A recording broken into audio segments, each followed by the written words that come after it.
Good afternoon, everyone. Can you hear me well? Yes? Okay. So my name is Laís Amaral. I'm a nutritionist with a master's and a PhD in child nutrition, and I'm part of the steering committee of the Community of Practice Latin America and the Caribbean, Nutrition and Health, Colansa. And I'd like to warmly welcome you to the event, Monitoring Digital Marketing of Breast Milk Substitutes, Open Data and Global Accountability. So, Colansa is a collaborative network of professionals, civil society organizations, and researchers from different sectors. We work together to support the development of healthy, sustainable, equitable, and inclusive agri-food systems, and to promote better nutrition and health outcomes for populations across Latin America and the Caribbean. On behalf of Colansa, the Ministry of Health of Brazil, the Global Health Advocacy Incubator, GAI, the United Nations Children's Fund, UNICEF, the Global Alliance for Healthy Food for Children and Adolescents, ALSANA, the International Baby Food Action Network, IBFAN, the World Obesity Federation, WOF, the Oswaldo Cruz Foundation, Fiocruz, from Brazil, and the International Lactation Consultant Association, ILCA. We thank you all for being here today. As many of you know, today, May 21st, we celebrate the World Breastfeeding Protection Day, and this is no coincidence. It was exactly 44 years ago, in 1981, that the World Health Assembly approved the International Code of Marketing of Breast Milk Substitutes as a key instrument for protecting breastfeeding. Much has changed in these 44 years, and we have made important progress in this fight. Scientific evidence on the importance of breastfeeding across many dimensions of human development has only grown stronger. At the same time, new challenges have emerged that continue to undermine what remains one of the most effective practices to promote healthy growth, strengthen a baby's immune system, and foster a deep emotional bond between mother and child.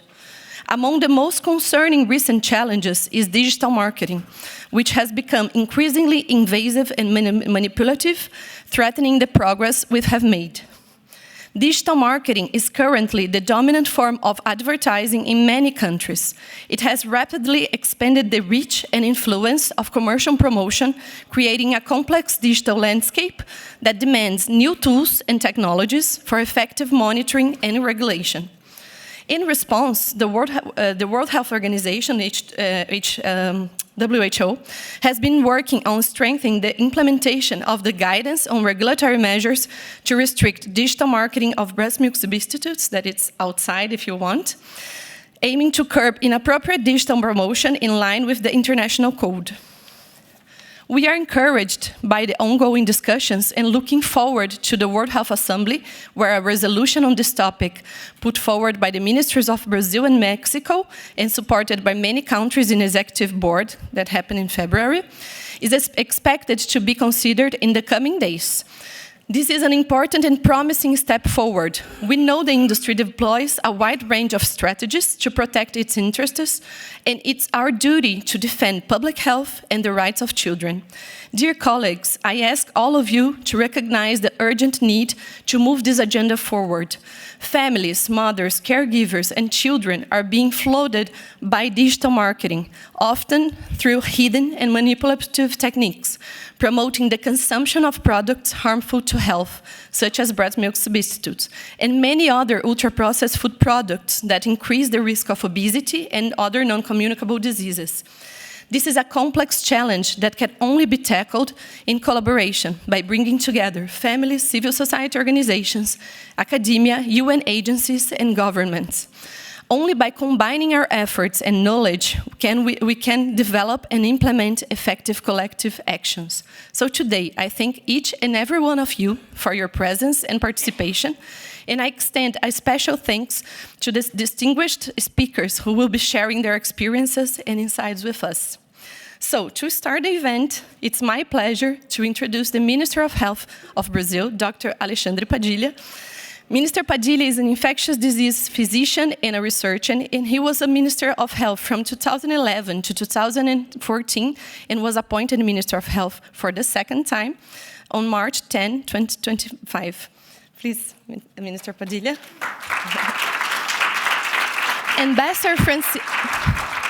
Ambassador Francisca Mendes is the permanent representative of Mexico to the United Nations office at Geneva. She has a Master's of Science in Latin America Studies from the Mexican National Autonomous University. Please, Francisca.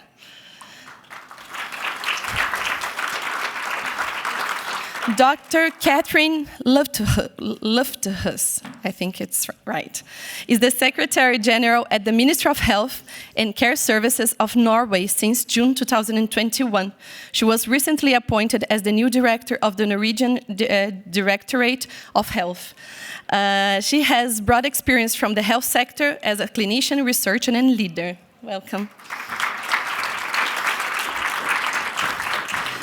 And Dr. Rhonda Seeley Thomas is the Assistant Director of the Pan-American Health Organization, PAHO. Previously, Dr. Seeley Thomas was Chief Medical Officer for the Ministry of Health in Antigua and Barbuda, and was the Chief Technical Advisor to the Ministry of Health on all public health matters of regional and international concern. Rhonda? Okay, Rhonda is coming. So, Minister Padilla, the floor is yours, please. You can.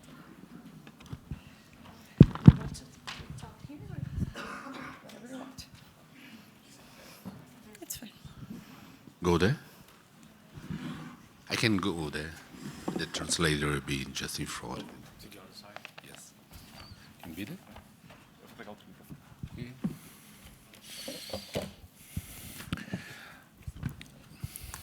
Hello, I'll talk in Portuguese. I speak in Portuguese because my team is recording this speech, and we intend to widespread this speech to our Brazilian families for the importance of this resolution and the Brazilian position. So our translator will help you to understand what I'm talking in Portuguese. I think he's working a lot. He's quite celebrating that I will be back to Brazil today in the night, so you have quite a rest in the next days, you know. Senhoras e senhores, autoridades presentes, queria fazer uma menção especial à embaixadora do México, o México, nosso grande parceiro do Brasil, no debate, na liderança sobre essa resolução tão importante para a Organização Mundial de Saúde. Ladies and gentlemen, it's a pleasure to be here. I first of all want to mention the Mexican ambassador as an allied for this implementation in this World Health Leadership. Queria fazer uma menção especial ao nosso presidente da Fundação Oswaldo Cruz, em nome do presidente Mário da Fundação Oswaldo Cruz, agradecer a dedicação de pesquisadores, trabalhadores da Fundação Oswaldo Cruz neste debate sobre o aleitamento materno. I'd like to especially greet Mr. Mario, chairman of Oswaldo Cruz Foundation, Fiocruz, for the work that he's done with the researchers, the teachers, and everybody who's involved in this debate about breast milk. Temos muito orgulho do trabalho da Fundação Oswaldo Cruz na implementação dos leites, dos bancos de leites humanos em todo o país e da experiência que a Fundação Oswaldo Cruz interage com outros países do mundo na implementação como uma das grandes ofertas do Brasil de cooperação internacional e defesa do direito das crianças e das mulheres. We are very, very proud of Fiocruz providing human milk banks throughout the country of Brazil, and also their cooperation with international stakeholders and their cooperation towards a better field in this area. Eu gostaria de agradecer imensamente o convite para abordar um tema tão importante e de tanto impacto para a saúde pública global. É uma honra representar o Brasil neste espaço de diálogo, construção coletiva e compromisso com a proteção da saúde de nossas crianças. I'd like to express my sincere gratitude for the invitation to address such a pressing topic, one with profound impact on global public health. It's an honor to represent Brazil in this space of dialogue, collective construction, and commitment to the protection of children's health. A amamentação é um dos pilares mais eficazes para garantir o início saudável da vida. Ela protege contra a desnutrição, reduz a incidência de doenças infecciosas, previne a obesidade e doenças crônicas, além de promover o desenvolvimento cognitivo. Breastfeeding is one of the most effective pillars to ensure a healthy start to life. It protects against malnutrition, reduces the incidence of infectious diseases, prevents obesity and chronic conditions, and promotes cognitive development. Ainda assim, mesmo com os inúmeros benefícios reconhecidos, os índices de aleitamento exclusivo e continuado ainda estão aquém do ideal. Still, despite its many recognized benefits, rates of exclusive and continued breastfeeding remain below the ideal. No Brasil, apesar de muitos avanços nos últimos anos, em 2019, apenas 46% dos bebês eram amamentados exclusivamente até os 6 meses de vida e somente 35% continuavam sendo amamentados aos 2 anos. In Brazil, despite several advancements in this agenda, in 2019, only 46% of babies were exclusively breastfed until 6 months of age, and just 35% continued to be breastfed of 2 years of age. Sabemos que dos fatores que contribuem para essa realidade é a influência crescente do marketing de substitutos do leite materno em alimentos para bebês e crianças pequenas, especialmente agora nas plataformas digitais. We know that for one factor, it is the factor of contributing to this reality is the growing influence of marketing for breastfeed substitutes and foods for infants and young children, especially on digital platforms. A exposição intensa e persistente a imagens, mensagens, depoimentos que promovem esses produtos impacta diretamente mães, pais, cuidadores e até profissionais de saúde. Constant and persistent exposure to images, messages, and testimonials promoting these products directly impacts mothers, fathers, caregivers, and even health professionals. Esse cenário, além de comprometer práticas de alimentação infantil, impõe uma carga financeira significativa a famílias que já enfrentam restrições orçamentárias. This scenario not only undermines healthy infant feeding practices, but also imposes a significant financial burden on families already facing economic constraints. Diante desse cenário, o Brasil, historicamente comprometido com a saúde infantil e dos primeiros países a adotar o Código Internacional de Comercialização de Substitutos do Leite Materno ainda em 1988, in light of this, Brazil, historically committed to child health and one of the first countries to adopt the International Code of Marketing for Breastfeed Substitutes back in 1988, reafirma com veemência seu compromisso com a proteção, promoção e apoio à amamentação como pilar fundamental de saúde pública. Vehemently reaffirms its commitment to protecting, promoting, and supporting breastfeeding as a fundamental pillar of public health. Reconhecendo a urgência da regulação frente às novas e complexas dinâmicas do marketing digital, o governo brasileiro assumiu posição de liderança e protagonismo ao conduzir, em estreita parceria com o México, um processo amplo, transparente e baseado em evidências para a elaboração de uma resolução robusta sobre a regulação do marketing digital de substitutos do leite materno.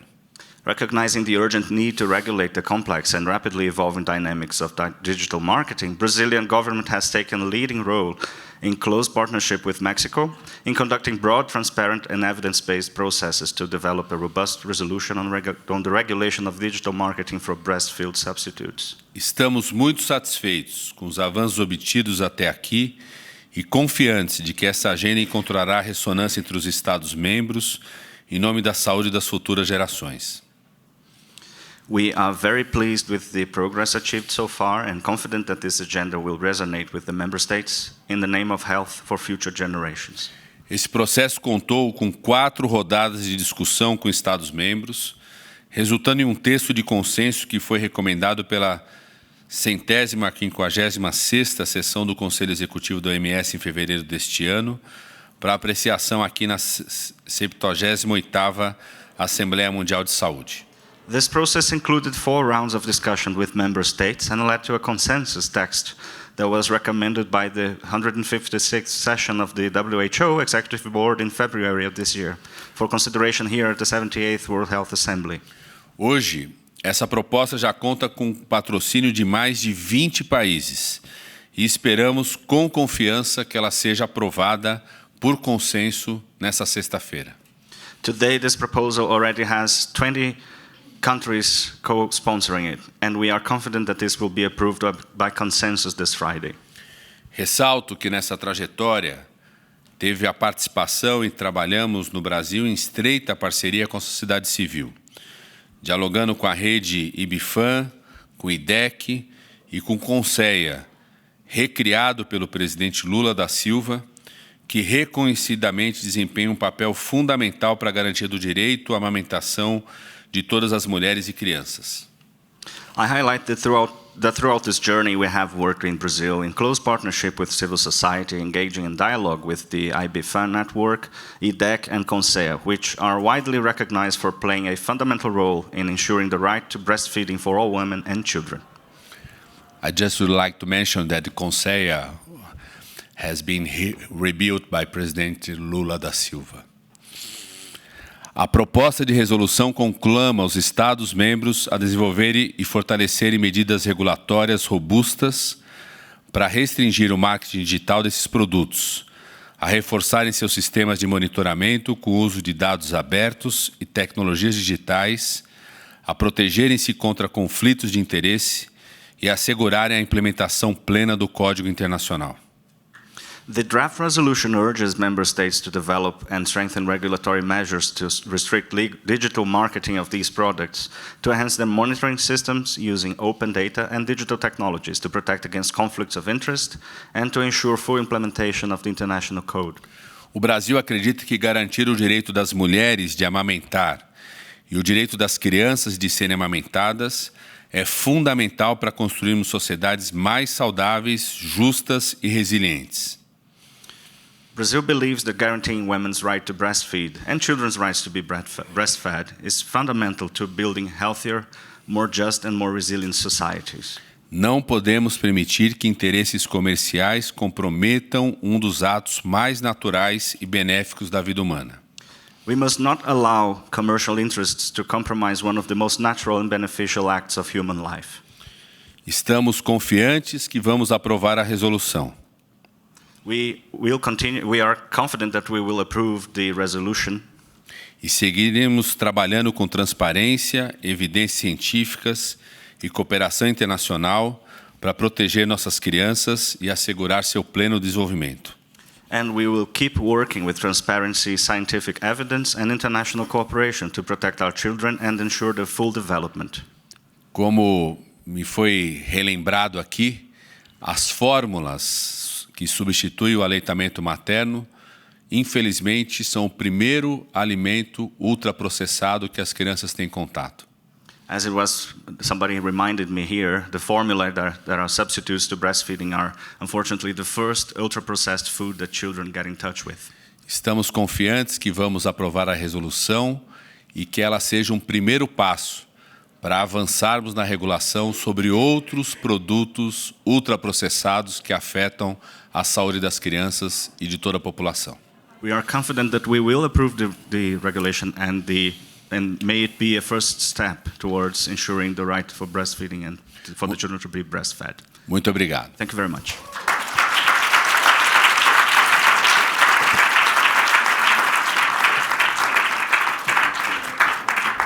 Thank you very much, Minister. Ambassador Francisca, the floor is yours.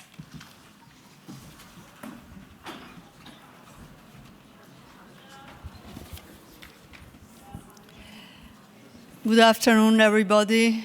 Minister of Health of Brazil, Alexander Padilla. It's an honor for me to share this important panel. Dr. Catherine Marie Lothus from Norway.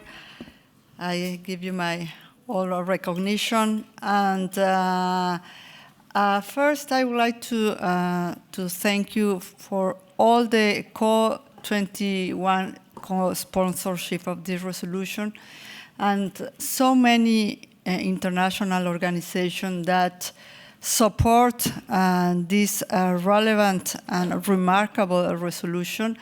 Dr. Luz Regil from the WHO, UNICEF, I mean, there are so many international organizations that really support us during the process, and that's why I think this resolution, Minister, will be very successful. So it is a true honor to be here today, representing the government of Mexico and our Minister of Health, Dr. David Herzenovich, who sends his regard to all of you. I'm very happy to join such a distinguished group of advocates, researchers, and policy leaders dedicated to protecting the right of our children and promoting optimal nutrition. At the heart of our discussion today is a powerful and urgent truth. Digital marketing is reshaping the health environment in ways that challenge our public policy frameworks, often undermining core public health goals such as breastfeeding. In Mexico, we view this as both a health and human rights issue. Breastfeeding is a pillar of early childhood development. Unfortunately, the data from our most recent National Health and Nutrition Survey shows that only 34% of infants under 6 months are exclusively breastfed, far below the global nutrition target of 70% by 2030. We cannot ignore that this situation is deeply influenced by unregulated digital marketing of breast milk substitutes. Sophisticated advertising campaigns through social media are often disguised as testimonials, parenting advice, or sponsored content. Through stories, they exploit emotional vulnerability in promoting products that, in many cases, are not necessary or beneficial. That's why Mexico, together with Brazil, proudly co-drafted the resolution on regulated the digital market of BMS, presenting during the 165th Executive Board of the WHO back in February. We are grateful to the 21 countries, as I mentioned before, who co-sponsored and supported this initiative, which we are certain will be adopted by the World Health Assembly in the coming days. This resolution is more than a political gesture. It is a call to action to close the regulatory gaps that the digital era has opened. It urged member states to, first, establish national regulation to restrict digital advertising of breast milk substitutes. 2, implementing effective monitoring systems. 3, strengthen government oversight and safeguard public policy from conflicts of interest. 4, promote evidence-based decision-making through open data and cross-sector collaboration. Mexico is already moving in this direction. In 2024, our Congress elevated the International Code of Marketing of Breast Milk Substitutes into national law as part of the Law on Adequate and Sustainable Foods. This legislation obligates the states to generate policies that actively protect breastfeeding from commercial interference. We recognize, of course, that regulation alone is not enough. We need tools, data, and collective intelligence to monitor what is happening in real time. That is why we welcome the emphasis of this event on open data and global accountability.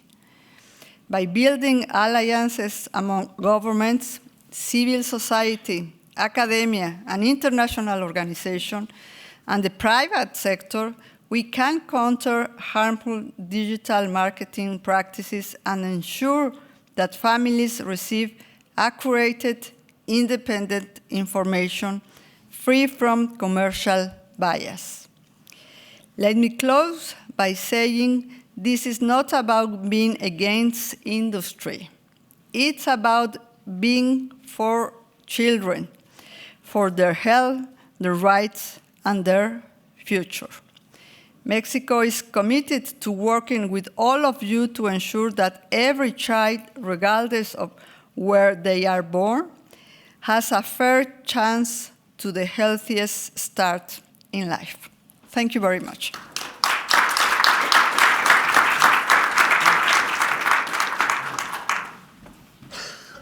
Thank you, Ambassador. I just wanted to highlight the importance of Norway too during all the process of approving and presenting the resolution in the Executive Board. And now, Dr. Catherine, the floor is yours.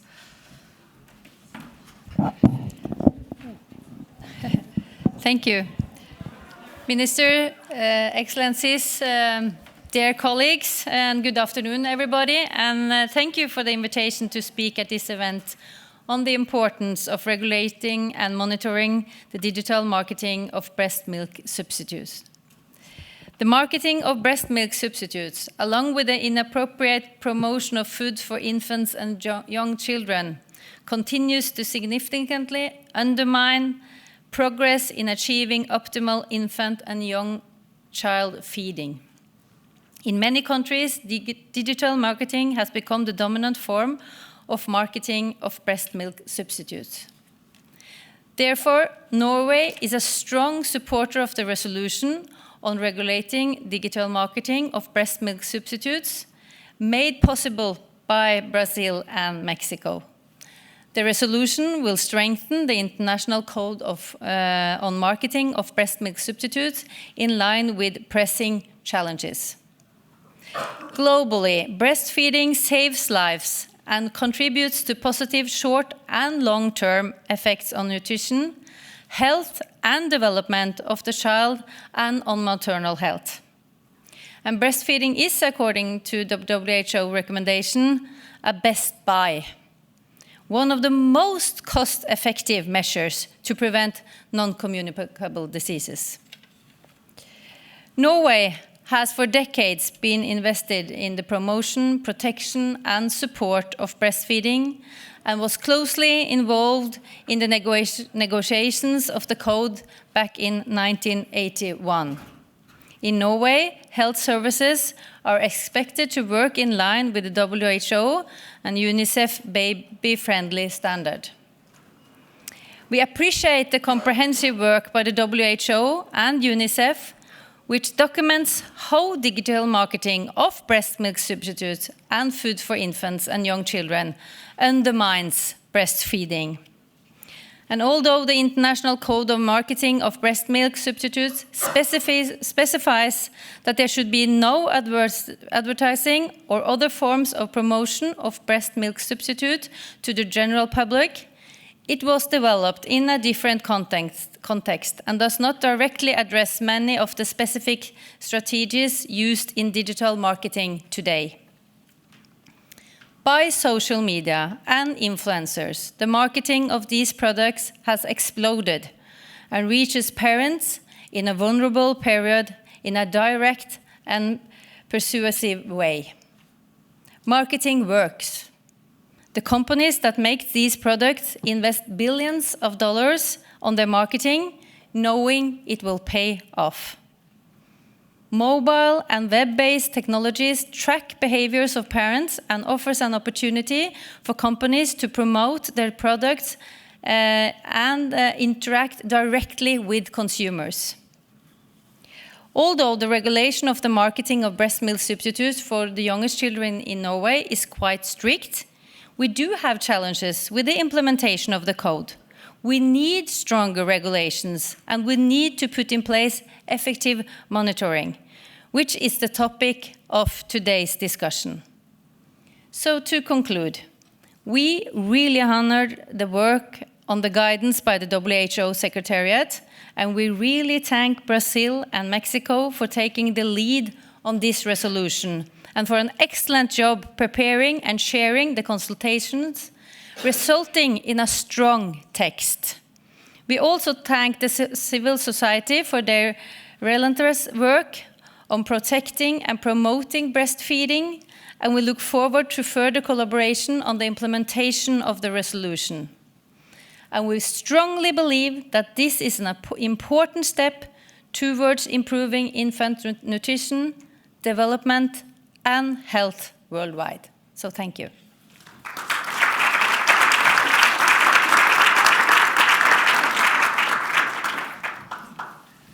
Thank you, Dr. Catherine. I just wanted to say that, unfortunately, Dr. Rhonda couldn't be here today because she's in another agenda, but it's very meaningful and important to hear about the commitment of the government with the regulation of digital marketing of breast milk substitutes. And as I said, the resolution is expected to be considered from today until Friday. And we are looking forward to its adoption and implementation by the countries. We count on you on this.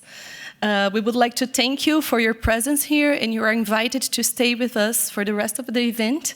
And thank you so much.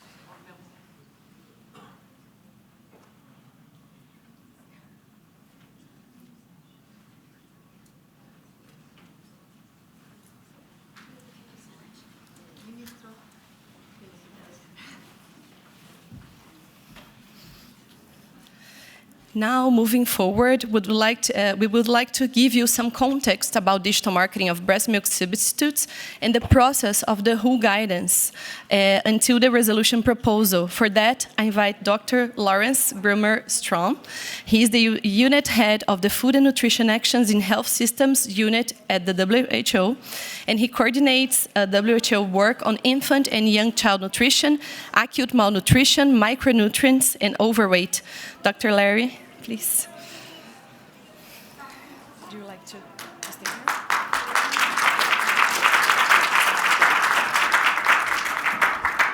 Good afternoon, and thank you to the organizers for the invitation here. As was stated at the beginning, we've been at this fight of trying to protect mothers against the promotion of breast milk substitutes for 44 years. I think what we're talking about today, as we move into a new technology of digital ways of promoting their products, it is the most substantial transformation of how marketing happens and is more insidious than ever. I want to share with you a few of some of the work that WHO has been doing over the last few years to really document this problem. We put out a report in 2022 on the scope and impact of digital marketing of breast milk substitutes at the request of the World Health Assembly, putting that forward to us in 2020. Some of the key messages are here on the screen. As has been stated, digital marketing has now become the dominant form of how companies promote their products. When we first started on this work in the mid-2010s, we thought, well, this is an interesting phenomenon, but it wasn't really showing up so much. We still saw television as the main thing that was going on. You'd still see billboards and such. But digital was just creeping up there. And now we're seeing in many countries, 90% of the advertising that's going on is happening through digital media. It changes in the kinds of messages that are there. They used to be very generic kinds of messages up on a billboard, consider our products. And now it really plays upon what mothers are concerned about themselves. And it then targets ads that are very specific to what they are thinking about.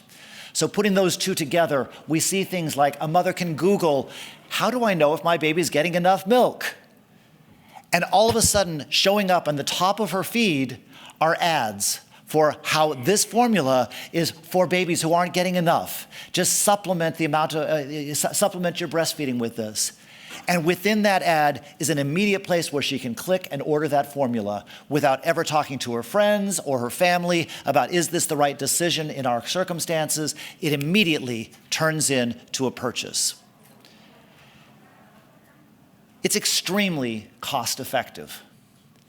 Whereas that you used to have to pay the costs of putting out these billboards, printing things, hitting a very, very large audience when only a few of them were actually going to be people who were in your target. You now can tailor that right to the person who's going to buy, and therefore they can have a much larger impact with the dollars that they're spending on advertising. And much of this doesn't even look like an ad. If you ask the mothers, did you see an advertisement? They're going to say, well, no, I just saw this website that was talking about how to feed my baby. And they don't recognize that it popped up because of what the formula companies were doing in moving that up with more likes, with the way that it is manipulated in the systems, and so many other techniques there that are making it look like these are just messages people are talking about in various groups, and don't even recognize that it is an ad. And it therefore falls below the radar of regulators. Our usual systems of how we would enforce the code don't work because they're not actually seen as being ads. So how does digital marketing differ from traditional marketing? It's changed in so many ways. We have new types of marketing that just were not at all possible in traditional media. So you can now share a video, you can create a game or an app that goes out.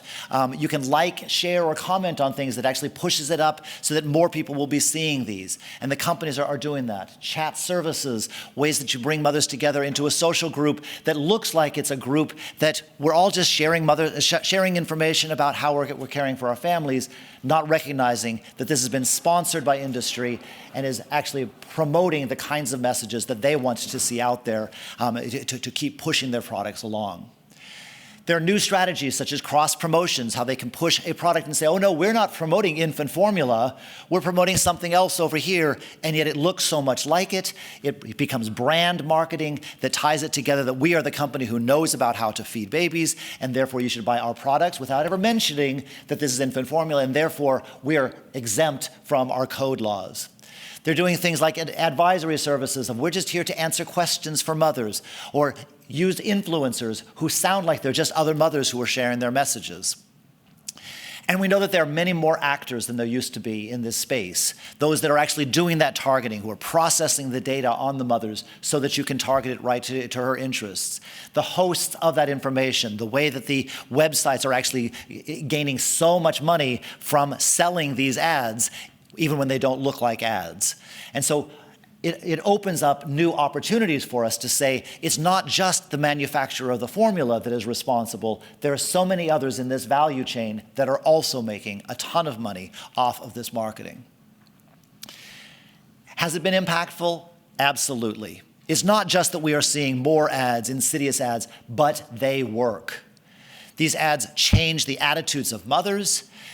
They are extremely, we have many examples in many countries of the kinds of money that this turns back around to them, millions of dollars that they're able to bring in new sales with very small investments of what they're doing here.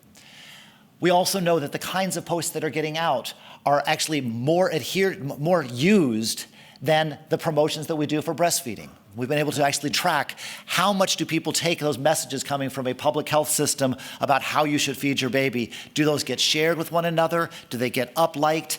Not nearly as much as the ads of the companies. And so they're actually creating much more reach in the investment of their dollars than we're able to reach with our investment of dollars, which we know is a much smaller amount that's possible in public health.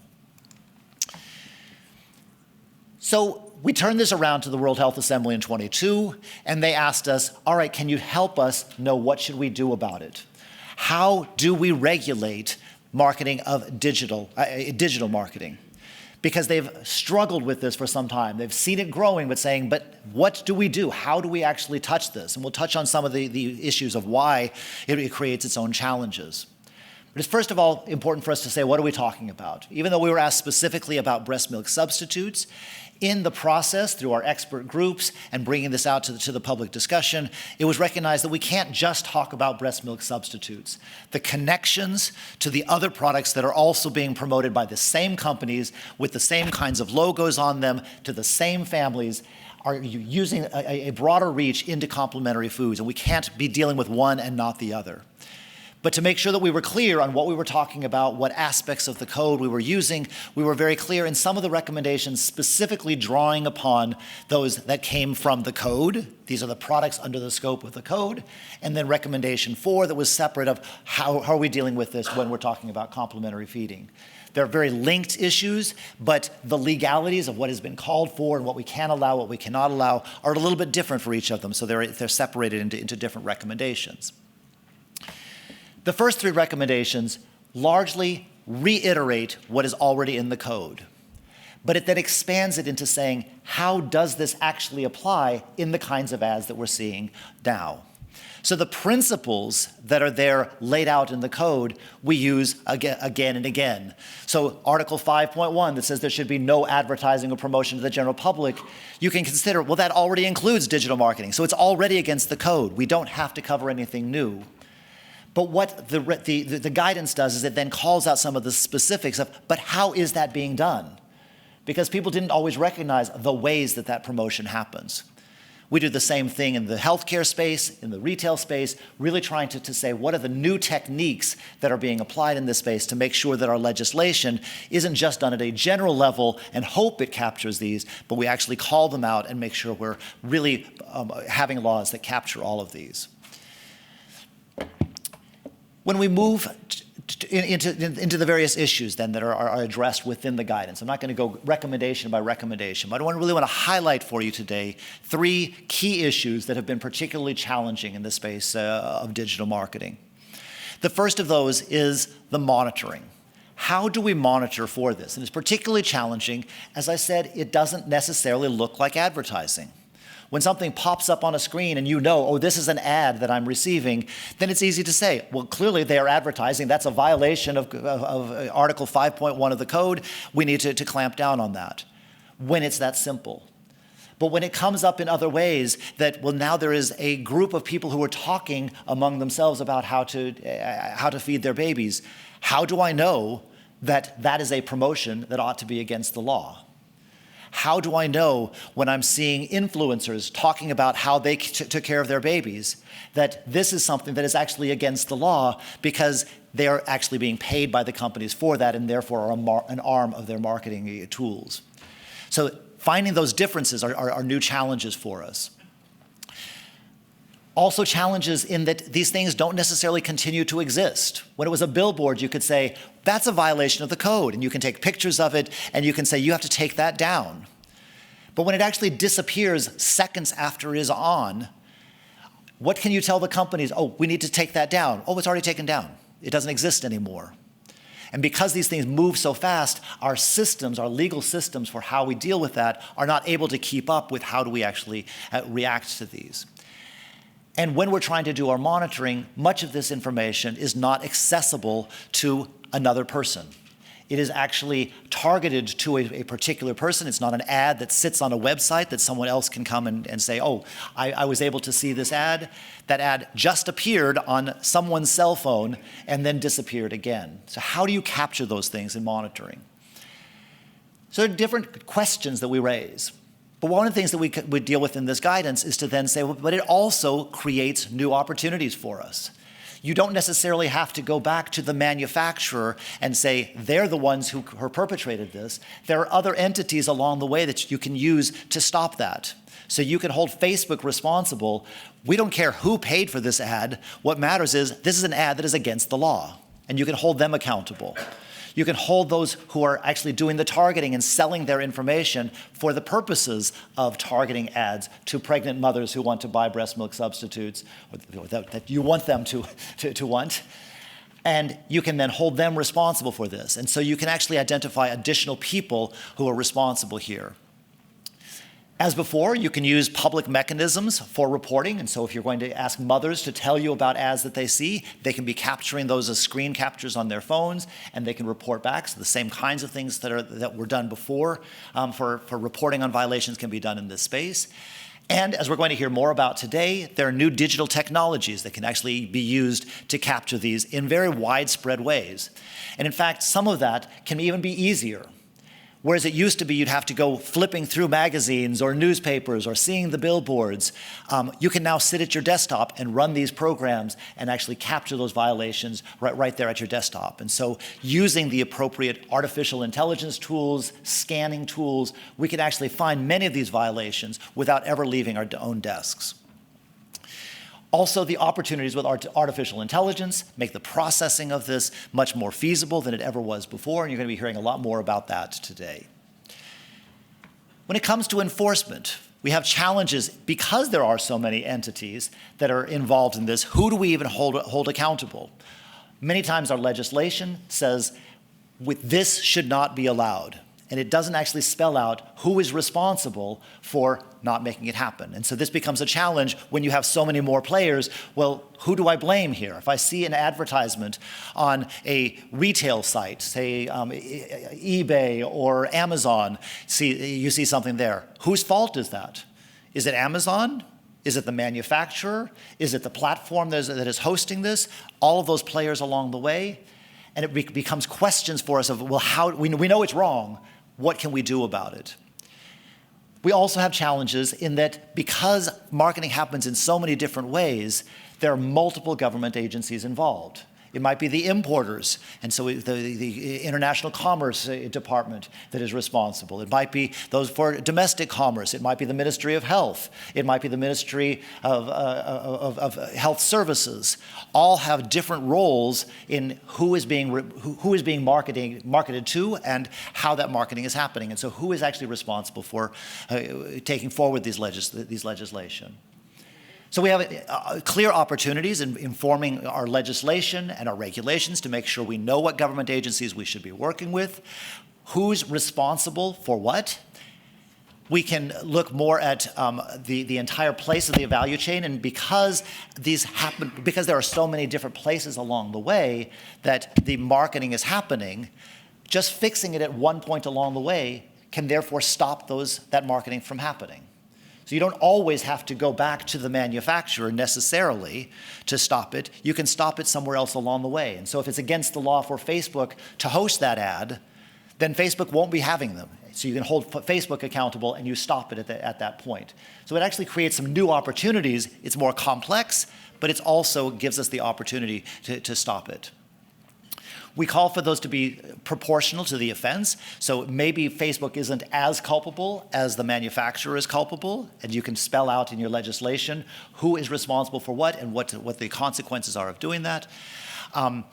And we know how to do this in many other spaces. And the guidance really draws upon what is being done elsewhere. We don't have to reinvent all of this for breast milk substitutes. We're already doing it in many other spaces, other products that are being sold, other kinds of advertising, whether it's about violence, political speech. We know ways to manage the way conversations are happening in digital space, and we need to apply those in this context. And finally, just to mention transnational natures. One of the things that came back to us from the very beginning. We can't do anything about this because these ads are originating outside of our country. So who do we hold responsible for this? But it also creates new opportunities for us. We know that countries actually have jurisdiction over anything that is affecting the citizens within their country. And so they are legally, by international law, allowed to make laws preventing companies in other countries from doing something in their own context. And one of the ways that they can do that is identify who within the country is actually connected to that. And so while the ad might be coming from an Africa region, say, of Danone, within the country, there has to be some entity that is managing products for Danone. And you can hold that entity responsible because of their connection back to the perpetrator originally. So you need to identify who those players are within the context. You also can have legislation from the perpetrators themselves, even if it's not affecting their own population. And so if the ads are being made in Switzerland, the Swiss law can actually tell them, you are not allowed to put out these ads, even though they're not affecting Swiss citizens, they're affecting citizens in Tanzania. And so we have more players who can work together around this.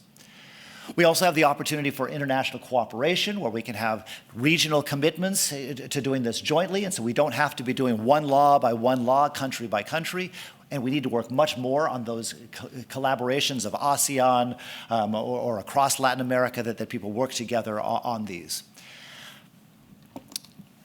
I just want to finally close to say where we are today in 2025 is not where we're going to be out in the future. This process for WHO really started back in 2019. We raised this issue to the World Health Assembly at that time. They came back and said, tell us more about it in that scope and impact study. They came back and said regulation. We said, okay, great, these are the things to do. We're now getting a resolution around that this week.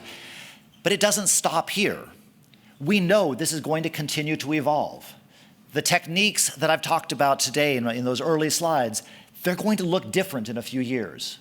There are going to be new ways, new technologies, new ways that we can find to get at mothers, and we have to stay on top of this. We can't think that what we have said in 2025, okay, we've checked off that resolution, we're good to go, we just now implement. We have to always be monitoring this, we have to keep changing our legislation. This is going to be a never-ending process, and let's make sure we are prepared for continuing to stay on top of what happens out into the future. I want to thank you very much for your attention today.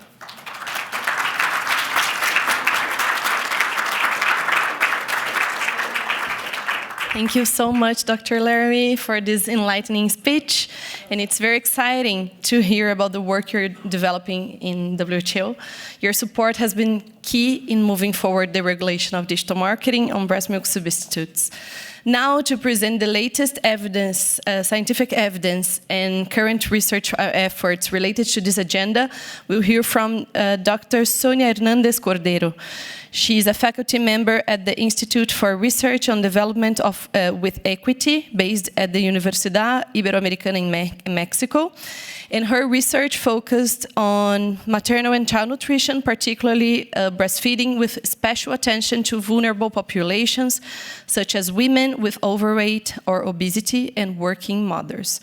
Unfortunately, Dr. Hernandez Cordero had an unforeseen situation with her trip and couldn't be here with us, but she sent us a video with her findings. Da gusto saludarles, distinguidas y distinguidos colegas. Lamento no poder acompañarlos de forma presencial, pero es un honor estar con ustedes en este momento crucial para la salud y nutrición infantil a nivel global por este medio. Mi presentación se enfoca en el fortalecimiento de la regulación del marketing digital de los sucedáneos de la leche materna, un desafío creciente que demanda acción urgente y coordinada. Antes de comenzar, me gustaría reconocer a mis colaboradoras por su valiosa contribución en este trabajo. ¿Por qué es importante regular el marketing digital? La evidencia muestra que las mujeres en todas las regiones están ampliamente expuestas al marketing digital de los sucedáneos de la leche materna. Esto ocurre a través de estrategias comunes y muchas veces sutiles, como grupos patrocinados por la industria, publicaciones en Facebook, blogs, revistas digitales o descuentos en puntos de venta en línea. Estas tácticas normalizan el uso de las fórmulas y socavan la lactancia materna, a menudo en momentos de mayor vulnerabilidad de las madres y de sus familias. Sabemos que las decisiones sobre la alimentación infantil se ven influenciadas por diversos factores, incluyendo aquellos socioeconómicos, culturales e individuales. Sin embargo, dentro de este complejo panorama, el marketing digital de los sucedáneos de la leche materna se ha convertido en una influencia poderosa y creciente, donde existe mínima o nula regulación o supervisión. La mayoría de los países aún carecen de legislación clara y aplicable que regule este tipo de marketing digital, especialmente en las redes sociales. Esta falta de regulación permite que la industria opere libremente en espacios digitales, a menudo en violación al Código Internacional de Comercialización de Sucedáneos de la leche materna. Para comprender mejor el alcance y la evolución de la regulación del marketing digital, de los sucedáneos de la leche materna, realizamos una revisión de alcance que abarca literatura desde enero del 2012 hasta abril del 2022, con una actualización reciente en mayo del 2025. Se consultaron las bases de datos que se enlistan en esta diapositiva. Nuestra revisión actualizada destaca una brecha crítica. De los 127 instrumentos legales analizados, solamente 28 regulan explícitamente el marketing digital de estos productos, abarcando únicamente 25 países que están distribuidos en las diferentes regiones, como se muestra en la pantalla. Y me gustaría resaltar 3 vacíos regulatorios importantes que limitan seriamente la eficacia de los marcos legales existentes. Primero, solamente 14 países incluyen mecanismos explícitos de monitoreo y cumplimiento. Esto significa que aún existiendo leyes, la implementación suele ser muy débil o incluso inexistente. La segunda es sobre la cobertura de la legislación. Solamente 14 países incluyen sucedáneos de la leche materna dirigidas a niños y niñas menores de 36 meses. Aún que la Organización Mundial de la Salud recomienda incluir este grupo etario. Finalmente, muchas leyes prohíben la publicidad general de los sucedáneos de la leche materna, pero no abordan plataformas digitales, dejando fuera las redes sociales, aplicaciones móviles e influencers, que son canales frecuentemente utilizados por la industria para promocionar sus productos. Ahora me gustaría mostrarles algunos ejemplos de cómo ciertos países están tomando medidas concretas para regular el marketing digital de los sucedáneos de la leche materna. Por razones de tiempo nos enfocaremos solamente en algunos, aunque se reconoce que hay otros esfuerzos en marcha a nivel global. Entonces, brevemente, por ejemplo, Brasil fue el primer país en regular el marketing digital de los sucedáneos de la leche materna, y esto fue en el 2002. Y ha continuado actualizando sus instrumentos legales. Filipinas destaca porque desarrolló un sistema ciudadano para reportar violaciones vía las aplicaciones o vía mensaje SMS, estrategias que ya se replican en otros países. Nigeria regula explícitamente las redes sociales, lo incluye en sus documentos legales, y además algunos otros países, los que se muestran enlistados en la diapositiva, incluyen fórmulas de crecimiento en su regulación actualmente. Y hay países que identificamos que recientemente han estado fortaleciendo su legislación en esta materia, como lo son Etiopía y Vietnam. Estos casos muestran que la regulación es posible con voluntad política y coordinación entre otros sectores. Y me gustaría resaltar algunos retos que identificamos en esta revisión de literatura también relacionado al marketing digital de estos productos. Primero es la naturaleza fronteriza del marketing digital, que dificulta el cumplimiento efectivo, ya que los anuncios suelen abarcar diferentes países. Segundo, persisten vacíos importantes, especialmente en torno al uso de tácticas encubiertas y personalizadas, como aquellos mensajes enviados por influencers o anuncios dirigidos mediante datos, aplicaciones móviles y clubes para bebés. Hasta el momento, en nuestra revisión de literatura, no identificamos regulaciones que aborden estos canales. Y finalmente, para proteger a mujeres, niños y niñas y las familias del marketing no ético, se requiere más que la legislación. Es indispensable contar con sistemas de monitoreo efectivos, lo cual implica inversión financiera y creación de organismos independientes libres de conflictos de intereses. Muchos países enfrentan una implementación débil por falta de recursos e instancias para un monitoreo especializado. No obstante, esto está comenzando a cambiar con nuevas tecnologías que permiten una supervisión más eficaz. Y también se requiere establecer sanciones claras y designar entidades responsables para el cumplimiento. Entonces, atender estos desafíos es esencial para alcanzar una regulación más sólida y eficaz de este tipo de marketing. Si bien es importante reconocer que algunos países han logrado avances en la regulación del marketing en Sucedáneos de la leche materna en plataformas digitales y redes sociales, nuestros hallazgos muestran que aún se requieren esfuerzos significativos para fortalecer la legislación a nivel global. Para proteger los derechos de las mujeres y niños y niñas en la era digital, se requiere con urgencia instrumentos legales para regular este tipo de marketing de los sucedáneos de la leche materna. Es imperativo actualizar y armonizar las leyes para prohibir explícitamente este tipo de marketing de estos productos, involucrar a plataformas en su cumplimiento y garantizar la transparencia, y el monitoreo debe de realizarse de manera independiente y libre de conflictos de intereses, y la aplicación de la ley debe de contar con sanciones claras y entidades responsables. Finalmente, me gustaría despedirme comentando lo siguiente. Las familias tienen derecho a información veraz e imparcial y libre de intereses comerciales. Regular el marketing digital es fundamental para cumplir con el código, proteger la lactancia y garantizar los derechos de la infancia. Debemos de actuar de manera conjunta para construir sistemas regulatorios tan ágiles y amplios como lo es ahora el marketing digital. La tecnología ya existe, ahora necesitamos la voluntad política.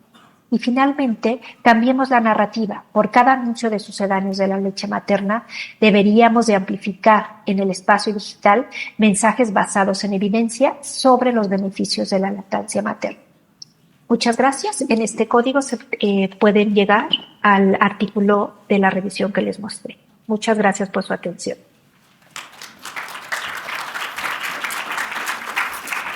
We thank Dr. Sonia and regret her absence here today. We know that one of the biggest challenges is monitoring and enforcement, as shown before. The approval of the resolution is undoubtedly a major step forward, but we must now prepare for its implementation. Many countries have pointed to these aspects as the main obstacles to regulating the digital environment. With that in mind, we thought it would be valuable to present 2 ongoing good practices that show it is indeed possible to establish and implement rules for the digital space. So now I would like to invite 2 speakers to share with us their case studies. To present the first case, I invite Dr. Constance Ching. She provides technical support in advocacy, implementation, and research in relation to the International Code of Marketing of Breast Milk Substitutes and infant and young child feeding protection across regions for Alive and Thrive. And she also provides technical experience in scaling and adapting the code, monitoring digital platform in various countries employing innovative digital technologies to monitor code violations. Please, Constance.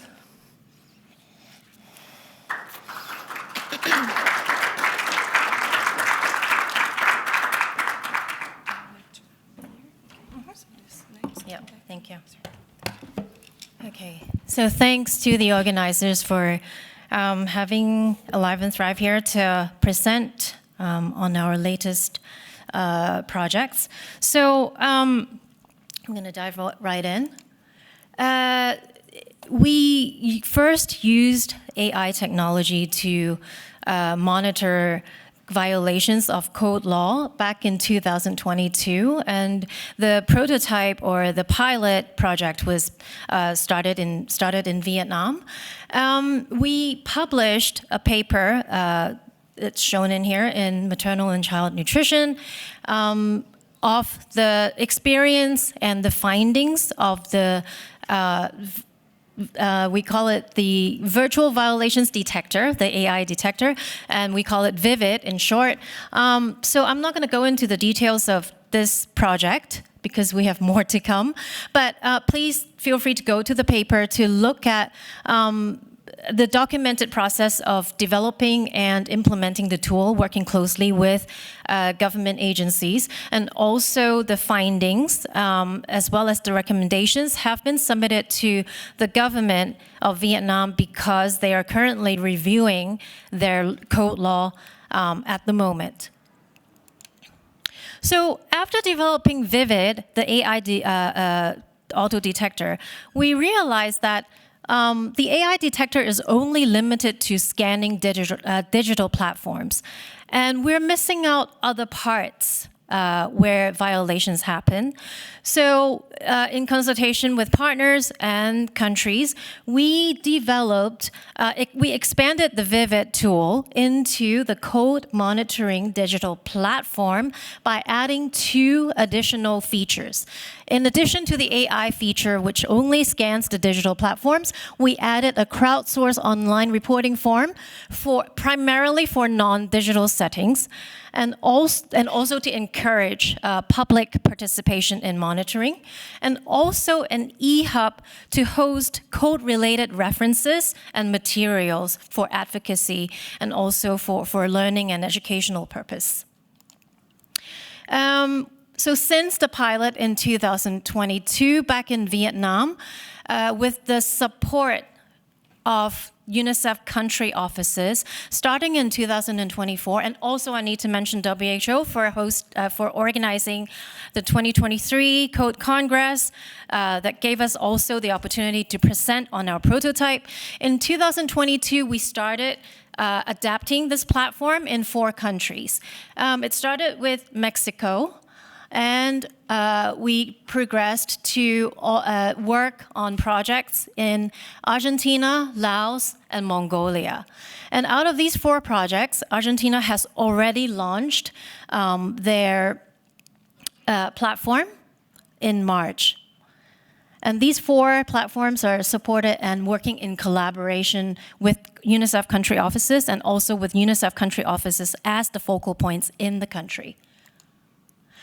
These are how the platforms look like, their homepage, and only Argentina has been launched to the public. And we'll announce when the other platforms are launching in the other countries. So just wanted to touch base on the process of implementation with these platforms. So the process is a country-driven implementation process divided up into 5 phases, identifying national context and needs, and then we built the tool, the platform, working with the country, and then we actually go into the country to do a testing workshop, and that's a really, really important step, which I will talk more about later, and then review the feedback given during these testing workshops to refine and revise these platforms. After that, the platform will be launched, and then after the platform has been launched, we will then provide the support, if requested by the country, to analyze the findings and also to help manage and disseminate the evidence and the knowledge. And again, those 2 steps, we will only be involved if we're requested to support the country. And throughout the entire process, our role is technical support. We consult and coordinate with the country expert group. So each country out of these 4 countries has an expert group that oversees and also works with us very closely on developing these platforms. And they're made up of national civil society organizations that are relevant to the work and also the relevant government agencies. And throughout the process, we work with UNICEF as the focal point in the country. These are the pictures from the 4 testing workshops. In the past 6 months, we visited these 4 countries to basically conduct testing workshops. And of course, during the testing workshops, the working group test the platform and the tools and also provide feedback so that we can revise the platforms. But other than that, we also work with the country group to analyze the marketing and legal and enforcement landscape of the country.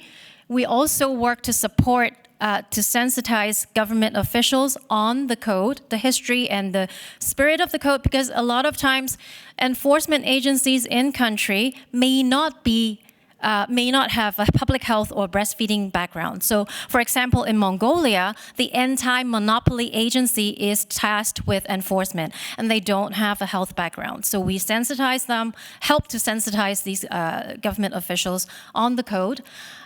We also, the workshop also provides a platform for these different actors to come together to communicate and to coordinate on their action. A lot of times, these different agencies or organizations, they don't really physically get together to talk with each other. So these workshops become a really good platform.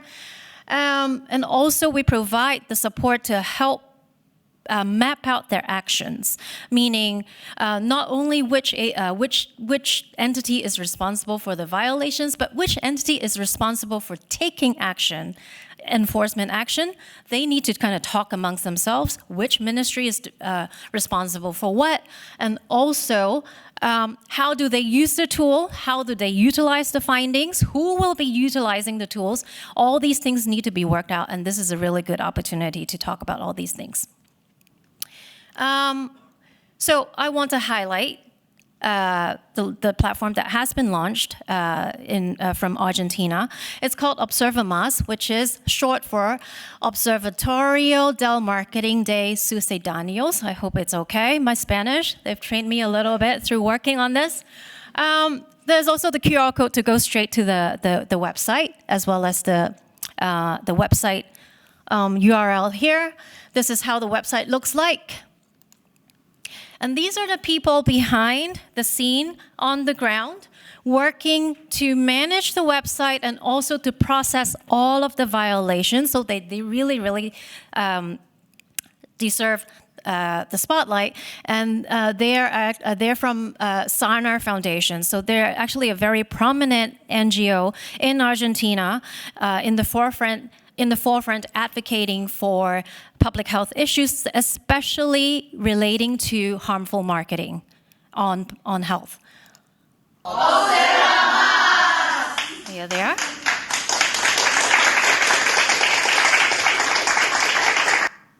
So this is the page of the AI detector. So we have identified pages and links that we want to crawl, including Facebook, Instagram pages, and also company websites. And you can see that the violations that are scanned or crawled are actually benchmarked against the international code and relevant WHA resolutions. You can even see that we've trained the AI tool to identify which articles of the code or WHA resolution. It's all in Spanish as well. So we built the platforms in the national language, all of them. And also we've taught the AI tool to identify what type of violations. So it can actually identify what types of violations that these entries violated. And it's also benchmarked against the international code as well as the national regulations so that we can, first of all, help to generate actions on the ground, enforcement actions, as well as to see the gaps between the national measures as well as the code and resolutions. There is an internal verification process where the monitor can log in to verify, to tell the tool and whether they've done it correctly and to correct if necessary. And this is to ensure accuracy of the AI tool, because the more the human logs in to teach the AI tool, the more accurate it becomes. And also we want to make sure that there's actually real interaction between the human and the data. And, people are not being complacent that, the AI is going to do everything. We don't need to look at it. Also to ensure liability issues. So this depends on the country. The country decides that they only want to publicize entries that have been vetted by the monitor to ensure that they're addressing the liability issues. And this is, again, a country preference. So just to show very quickly, this is an online form that the public or anybody can report other types of violations, such as things that are found in healthcare facilities or things that are found in a shop. They can send in the pictures, so it's pretty self-explanatory. It's an online reporting form. It also populates into a table where once the entries have been confirmed, they will be shown to the public. And this form, I have to also mention that this form is adapted from the IPFAN Quick and Easy form, as well as the Netcode Universal Ongoing Monitoring form. So this is also on the website as well. And also this beautiful code resource hub that they've worked very hard on that contains both national code-related materials as well as international code-related materials. You can find all these on the Observamas website. Okay, findings.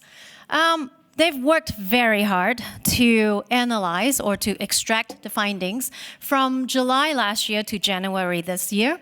And the report with 231 verified violations. It doesn't mean that the AI tool has only scanned 231. It means that these violations that are submitted to the government agency tasked with enforcement, ANMAT, National Administration of Drugs, Food, and Medical Technology, SANAR Foundation has done the work to vet and verify these violations. So as you can see, 231 verified violations have been reported to ANMAT. The top two are the usual suspects. Danone and Nestle rank the top two. And then Romer's, the third, and also Philips Advent, Chico, and Nuke. The tool can also identify types of violations. So out of these 231 verified entries captured by the AI, we've also submitted the numbers of the types of violations. So each entry can contain multiple types of violations. Hence, we have 544 as the total number. At the bottom. But as you can see, the top three categories are promotion to general public. Of course, they are from the social media or from the digital platform, so they're all promotion to general public. Nutrition and health claims, second. And third, labeling with idealizing text and images. Enforcement action following the report of these entries to ANMAT. So ANMAT actually requested Nestle, Danone, and Romer's to remove the reported links from their social media accounts. ANMAT also issued warning notices to these three companies to stop them from further disseminating promotional content on social media. And they've also initiated 3 health summary proceedings against Nestle. So what's a health summary proceeding? It's an ANMAT administrative procedure to investigate and sanction health regulation violations. SANAR will be releasing a report of this officially. Currently, it's still in draft, and I've extracted the numbers from SANA, so thank you, SANA, for allowing me to do that. But they will be publishing the report when they have completed, have a final version. So, but really, congratulations, Argentina, for having some enforcement actions. And that's really the goal of us helping to develop these platforms, is that we want to generate some kind of action on the ground. It ranges from a warning to telling the company to take down the pages, all the way to penalty and sanctions, whatever is doable and possible within the country. How am I doing on time? Okay, all right. So I don't want to be a spoiler because Mexico will be releasing their platform very soon, but Mexico has named their platform Código Lactancia, and all these are named by the country expert group, to have the ownership over the platform.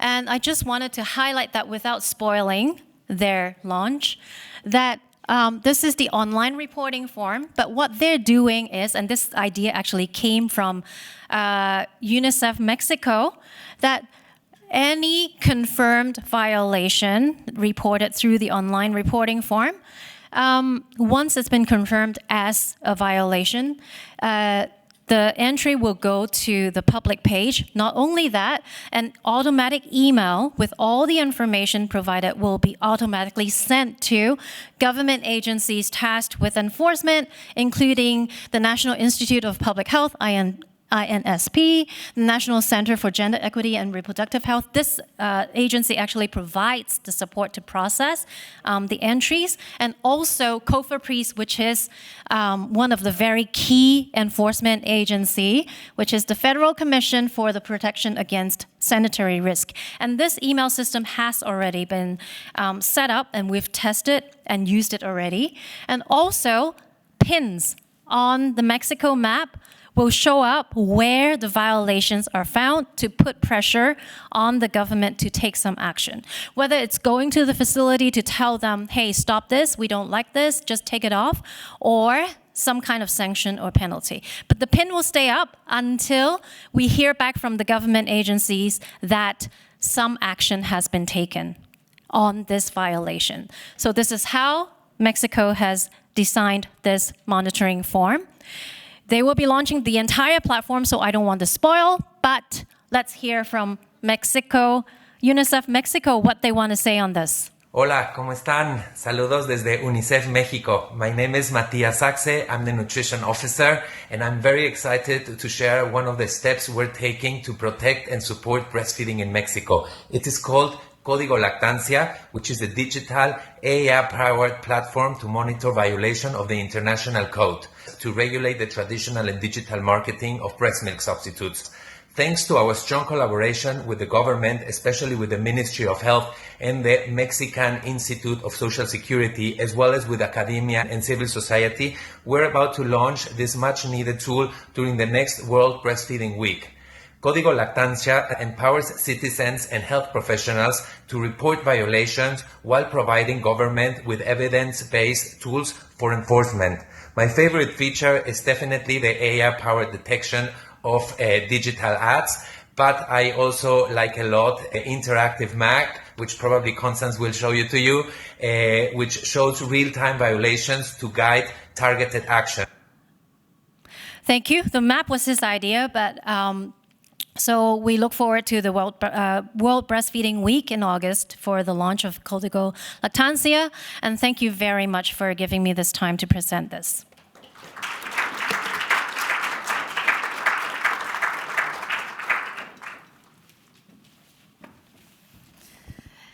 Thank you, Dr. Cheng. For the presentation of the second case, we have Cristiano Boccolini, Dr. Cristiano Boccolini, who is a senior researcher at the Oswaldo Cruz Foundation, Fiocruz, in Brazil, leading Fiocruz AI-driven digital surveillance tool, it's called DigiCode, to monitor the digital marketing of breast milk substitutes.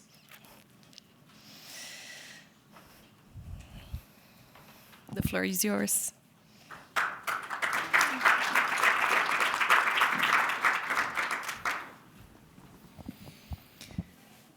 Hi, good afternoon, you all. I would like to thank you for the invitation to be here today, and also would like to give a special thanks to Laís, Lorenza, and all the teams that are the spearheads to put us all together here, provide us this delicious lunchtime today, and thank you very much.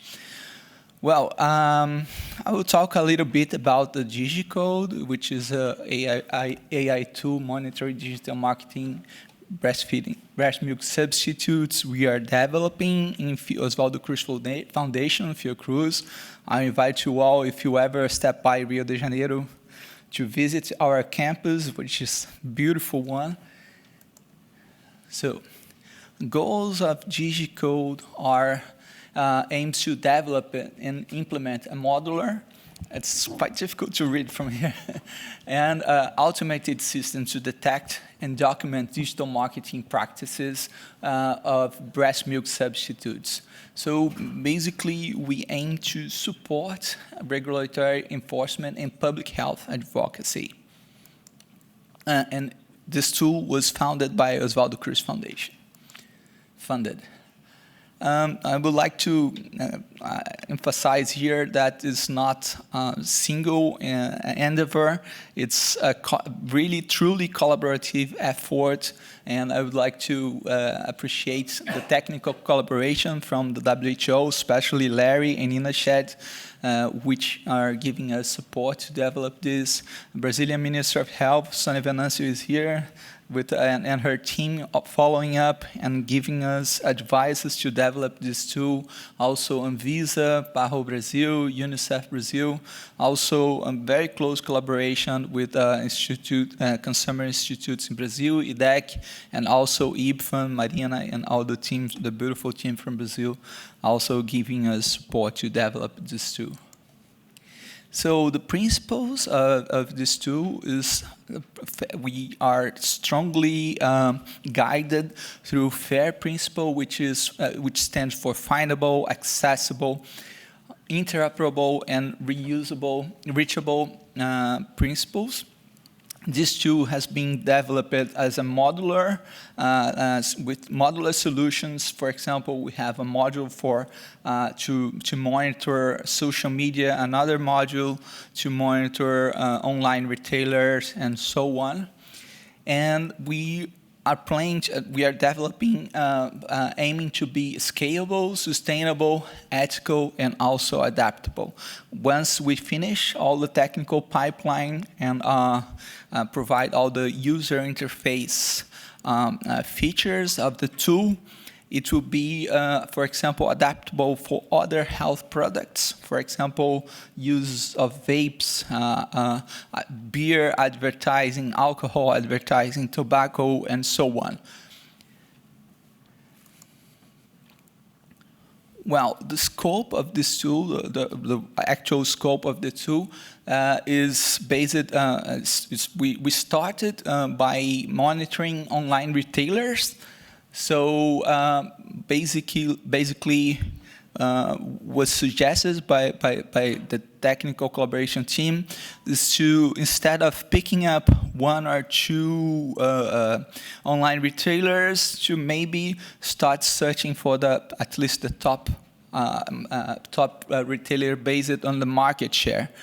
And also social media, not only the influencers, but also retailers. We are detecting a lot of small drugstore and pharmacies that are paying Meta to promote their local business through their communities. We are starting also to monitor the searching engine advertising, the CAA, from Google. For example, when you Google something, the first 4 or 5 top listing are based on sponsored contents. So those informations are publicly available, and we are starting to retrieve this information and process it. And also, next step is to move towards video sharing platforms, which is a little bit more complicated, but it's doable and feasible. And this feature is in development. Well, the main features of DigiCode are basically integration of machine learning, AI algorithms, and large language models to process all this information. We also developed a feature to detect dark posts, because otherwise it will be quite hard to find, for example, those posts that are not in the social media pages, are not publicly available, and will appear only for users that are, for example, scrolling your social media, scrolling on Instagram, Facebook, and so on, and then suddenly appears as sponsored content, and you click and you are directed to their online stores. And this, the DigiCode we have already a feature tool to detect that dark posts. Also, paid advertising monitoring. If people pay to promote infant formula on social media, we are detecting and following this social media profiles or web pages.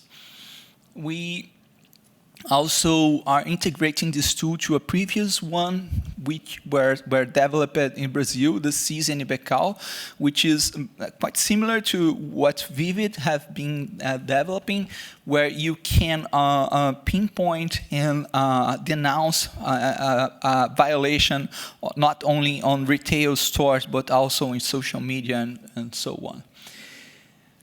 One of the features of this tool is also deal with big data pooling, where we collect data from at least 500 different features, 500 different types, to pull it together and start analyzing it. We have so many materials, we didn't have time yet to go through all the content we are retrieving, but this will be valuable, for example, for academic studies or to advocacy, to study a specific feature like cross sales or labeling or nutritional claims. So all those information has been collected, not analyzed yet, but soon I expect we will start having at least more people to start analyzing this. And a very interesting feature we just started doing last week with my small team. It's me, an undergraduate student, and also a professor, that data science professor, which are like the developing technical team that are doing it. We are integrating generative AI chatbot into this tool, not only to help, for example, if people are not too lazy, but too busy to get information about what's going on. So you say, what's going on here in São Paulo? And then the tool will make a brief summary of what is happening there. But also this generative AI will help us through the process to identify those gray area posts where people say, for example, well, what's important for maternityhood or so on? Oh, diapers, cream, lotion, and infant formulas as well. Let's talk a little bit. So they are not advertising infant formula, but they are promoting infant formula not so clearly. So the AI tool, generative AI tool, it will be developed to help us to detect this one. And every feature is programmed into open code, open source. So no pay, we don't have to pay anything to any company to get this done. So it's not cost free, because we will have someone to implement it in the country or in the context, but it will not cost any software or any other third-party acquisitions. This is the technical pipeline of the GG code. It's very generic. We have so many details in each of this. Oh, we are missing 3 squares here. Something happened, but that's fine.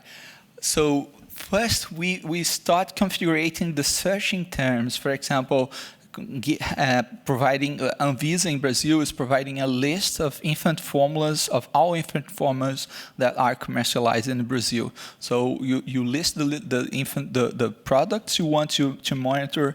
You list the wording related to sales or promotion of this products, and then you provide a list of to at least to start looking for the online retailers or who you are willing to monitor. And then we start, in this process, we use large language models and AI to help get it done. Then the program will start to web crawling all the web pages and social media profiles and start mapping it, then filtering all the content we want to retain, then retrieve this content and start parsing it to analyze it further. So the next steps are analyzing it with machine learning and AI, then make a storage of this information. As I said, we'll have a few indicators that will appear at the end, but we will store much more information that can be accessed and analyzed further later. And then we will make a report. And in Brazil, we are working closely with the Ministry of Health and Anvisa to figure out what will be important to offer at the now. So this is a really collaborative effort, not only to detect, but also to make law enforcement and try to figure out how to enforce the law and go to official denounces. So we performed a very brief implementation of a prototype, a test of the prototype in April 14. And in one single day, we focus only on infant formula, searching for 7 online pharmacies that represents 1/3 of all market share in Brazil.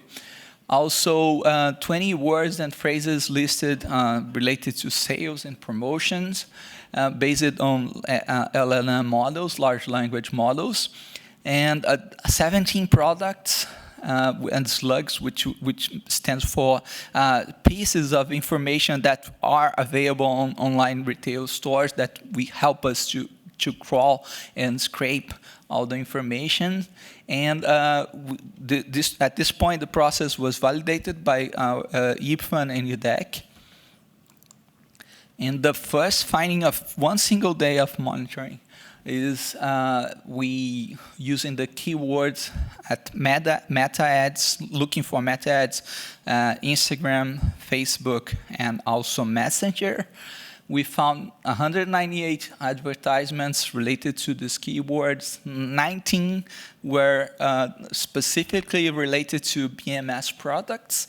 And we listed then 16 pharmacies, 2 profiles that were not very generic profiles that they promote everything from car sales to infant formula. And they get paid to promote random content. And then also we found a paid announcement from Nestlé, which were paying to promote the product. 7 dark posts were detected, 34 BMS products, half of them were infant formula. And well, I'm not sure why it's not appearing here. Half were infant formula, half growing up milk, 2/3 from Nestlé, 1/3 from Danone, and none of the local infant formula, Brazilian infant formula producers. We have another 3 ones. And those are the products that we found. And from the online retailers, we monitored 7 online retailers, which represents 30% of the infant of the Brazilian market share. Then they were selling products from all manufacturers that we have listed in Brazil. And almost half of them were growing up milks, and more than half of infant formula. And we detected 79 violations out of 210 products advertised in those web pages. The most common wordings for infant formula promotion was end of the web. At least the infant formula were listed at the end of the web page, and the wording were off, instant coupon, buy 2 get 3, cashback, and so on. Those are the most important wording related to And finally, to finish my presentation here today, we are still facing challenges. Vivid is our, we have been talking a lot and getting advice from Alive and Thrive, from Constance and Paul and Duong and other people from Alive and Thrive, to get inspired by what they are doing and trying to figure out what else can we do to help perform the monitoring of digital environment. So basically, we are struggling to find which are the key indicators, which are the metadata we have to collect and present in our reports, narrow down the data collection. As I said before, we are collecting so many data because now we are just trying to figure out what's happening, but we will naturally narrow down data collection, implement progressive data collection, so this way we will perform a cohort of online retailers, for example, to see over time what products they are promoting, what are the infractions, how often they do it, how long an advertised stay online available for the population. And this is the progressive data collection. Also increase our sensitivity and reliability, because it's also a big challenge. Our first tool was detecting about 20% of the content. We are near to 90% of all products when we compare the automatic with manual extraction. And also improve our classification algorithms. Computational vision is also a big challenge for us. Implement big data governance and test with different languages and settings. And that's it. Thank you very much.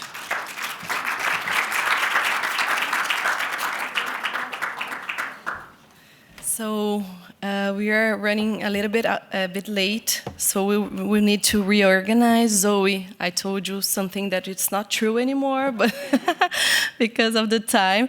So we'll have now the next session that will be coordinated by Zoe Faulkner from ILCA, and I don't think we'll have time for Q&A.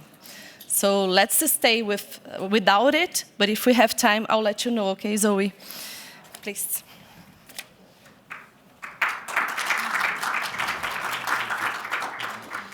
Thank you so much, Lais, for that introduction. So just to confirm, I'm Zoe Faulkner from the International Lactation Consultants Association Board of Directors, and I would like to thank our panelists and those of you in the attendance today for your interest and commitment to improving health and protecting families from the harms of digital marketing, with today's focus importantly being on how we monitor and implement effectively. I would like to now introduce our panel, so I invite you to come up. So can we start with Patty Rundle? So Patty is OBE, Policy Director of Baby Milk Action, IBFAN UK, IBFAN Global Council. Patty is a former trustee of the 100-member Sustain, the Alliance for Better Food and Farming, a founder of the Baby Feeding Law Group, the Alliance of the UK Health Professional and Mother Support Organisations, and a founding member of the Infant Feeding in Emergencies Core Group, and a leader in company campaigns such as the Nestlé boycott. She represented IBFAN in the European Commission's platform for action on diets and physical activity from 2007 through to 2019. Welcome, Patty.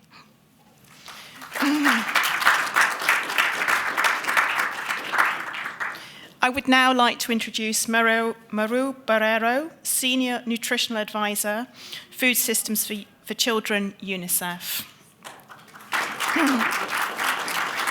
Maru Barrero has worked with civil society organisations and the United Nations and has more than 15 years international experience in health and nutrition in Africa, Asia, and Latin America.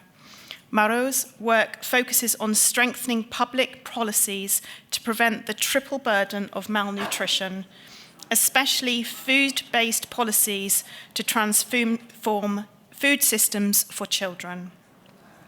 Welcome.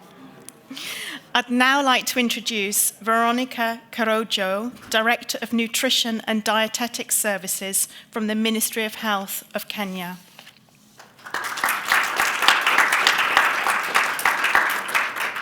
Welcome. Veronica is a leading voice in advancing national and regional nutrition agenda. A passionate and accomplished nutritionist, Veronica has played a pivotal role in shaping Kenya's multi-sectorial nutrition policies, programs, and legal frameworks. Welcome. I would now like to introduce Professor Jaffor, who's the Director General of Health Services for the Ministry of Health and Family Welfare of Bangladesh. Do come up. I'm afraid I don't have a very good bio for you, so I'm assuming your status and title will carry us there. Mashira Maskari, Senior Advocacy Health Policy and Advocacy Fund from the Global Health Advocacy Incubator. Can I invite you to the stage as well, please? Welcome. So Masara provides advocacy and technical support to organisations working to pass legislative and regulatory efforts on healthy food policy in countries in Latin America, Africa and Asia.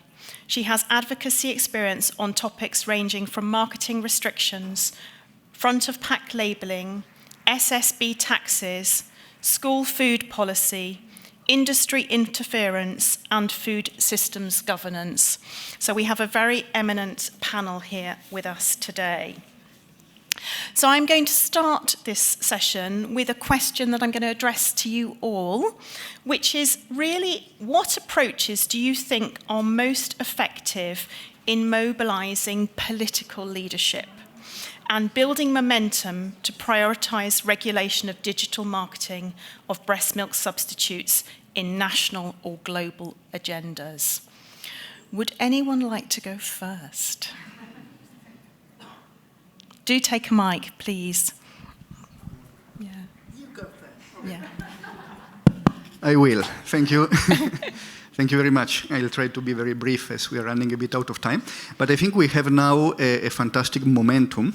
On one side, we see governments that are already engaging in regulating the marketing of breast milk substitute and see digital marketing as a loophole. And so there is really appetite and will from the governments to go here. And this week, we will have this WHA resolution approved. So there will be increased momentum, and we need to ride the wave with our offices in the different countries. We need to provide the best support we can to governments. And I think the best support we can provide is really to address some of the main challenges. We know that the regulation of digital marketing is full of complexity, but there are also great opportunities. So if you actually look at it, it is not so resource demanding and so impossible. We saw also from Constance and from Cristiano that examples are actually happening. And as Larry was also mentioning in the presentation, we have opportunity to work especially with the digital platform and the website owner, and making sure that they will be the one charged with the responsibility to really make sure to monitor, to block, and to stop these advertisements. So there are tools, not only the WHO guidelines, but also UNICEF. We have prepared a model law that shows how the governments can actually craft this regulation, and with the technology and the AI that exist, it will be possible to implement. Thank you. I think that point on resources is very, very valuable. Over to you, Patty. Okay, I'll have a go. Really lovely to be here. Thank you so much, everybody, and for the invite. I mean, this is a really difficult question, actually, because there are countries and there are countries and regions and with very, very different approaches to child protection. And I think when we're talking about you know, a country in the south where the babies are dying or whatever. It's a very much more a reality that actually the breast milk substitutes and the breastfeeding is in your face much more. When you're talking about a country like the UK or Europe, or it's more difficult to raise that as an issue.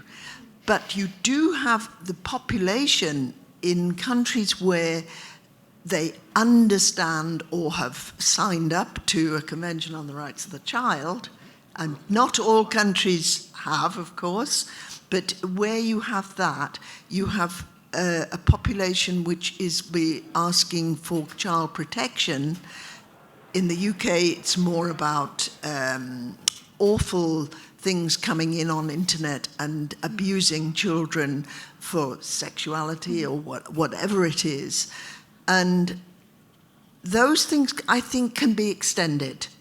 I think if we see what's happening in the misleading way that digital marketing is being used is really important, and we should extend the worry, the consumer and the general public worry about what digital marketing is doing, then I think we have a way in. So sort of extend it from food and health. I mean, people are getting far more bothersome about food and health and ultra-processed foods now, thank heavens, for all the people here.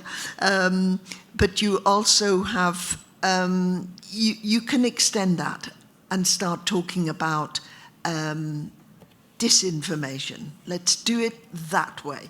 That's my feeling of how we do this. And as I say, the country also, there is an inherent division in the heart of policymakers. They are under pressure to grow the market. So if they're an exporting country, where, for example, Ireland, it's 20% of the world's formula is coming out of Ireland. And yet you have a nice population trying to say do more, very, very difficult for them to actually hold back when the product is so important to them. So, and you know, we won't talk about other parts of the world, but there are these divisions, and we need to make sure that health and human rights are really at the center of what a government's doing. And as civil society, that's our job, to help the government see that. Thank you, Patty. I think that point around political leadership and using existing structures is actually makes it much less onerous task for a government to implement. Thank you. Thank you. Thank you very much. It's a good opportunity to be here. And yeah, political class, how do we get them into this agenda?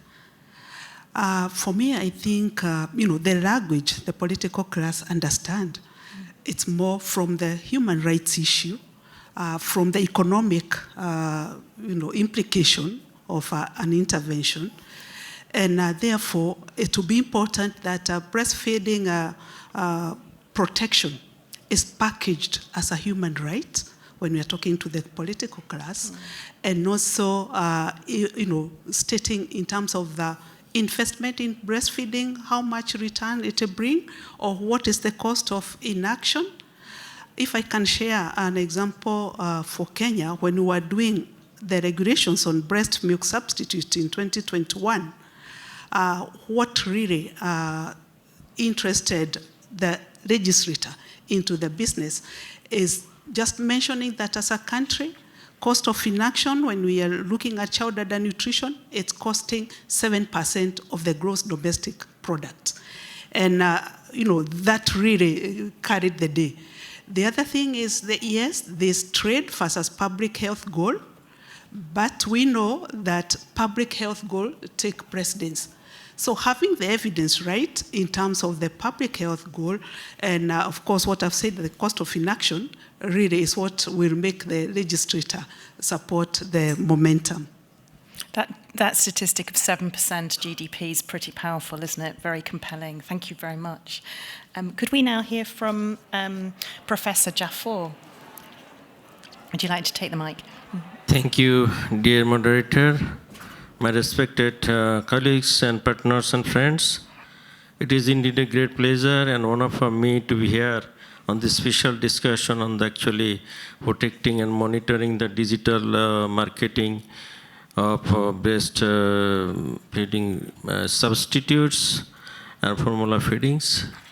I learned a lot from today's discussion of side event of World Health Assembly.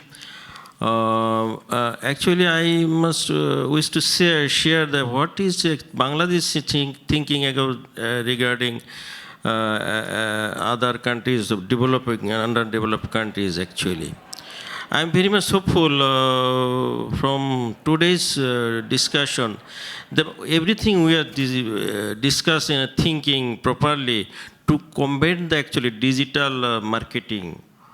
Breast milk substitutes. Actually, we are, what I learned, everybody we are prepared and we are united. It's very hopeful matter to me.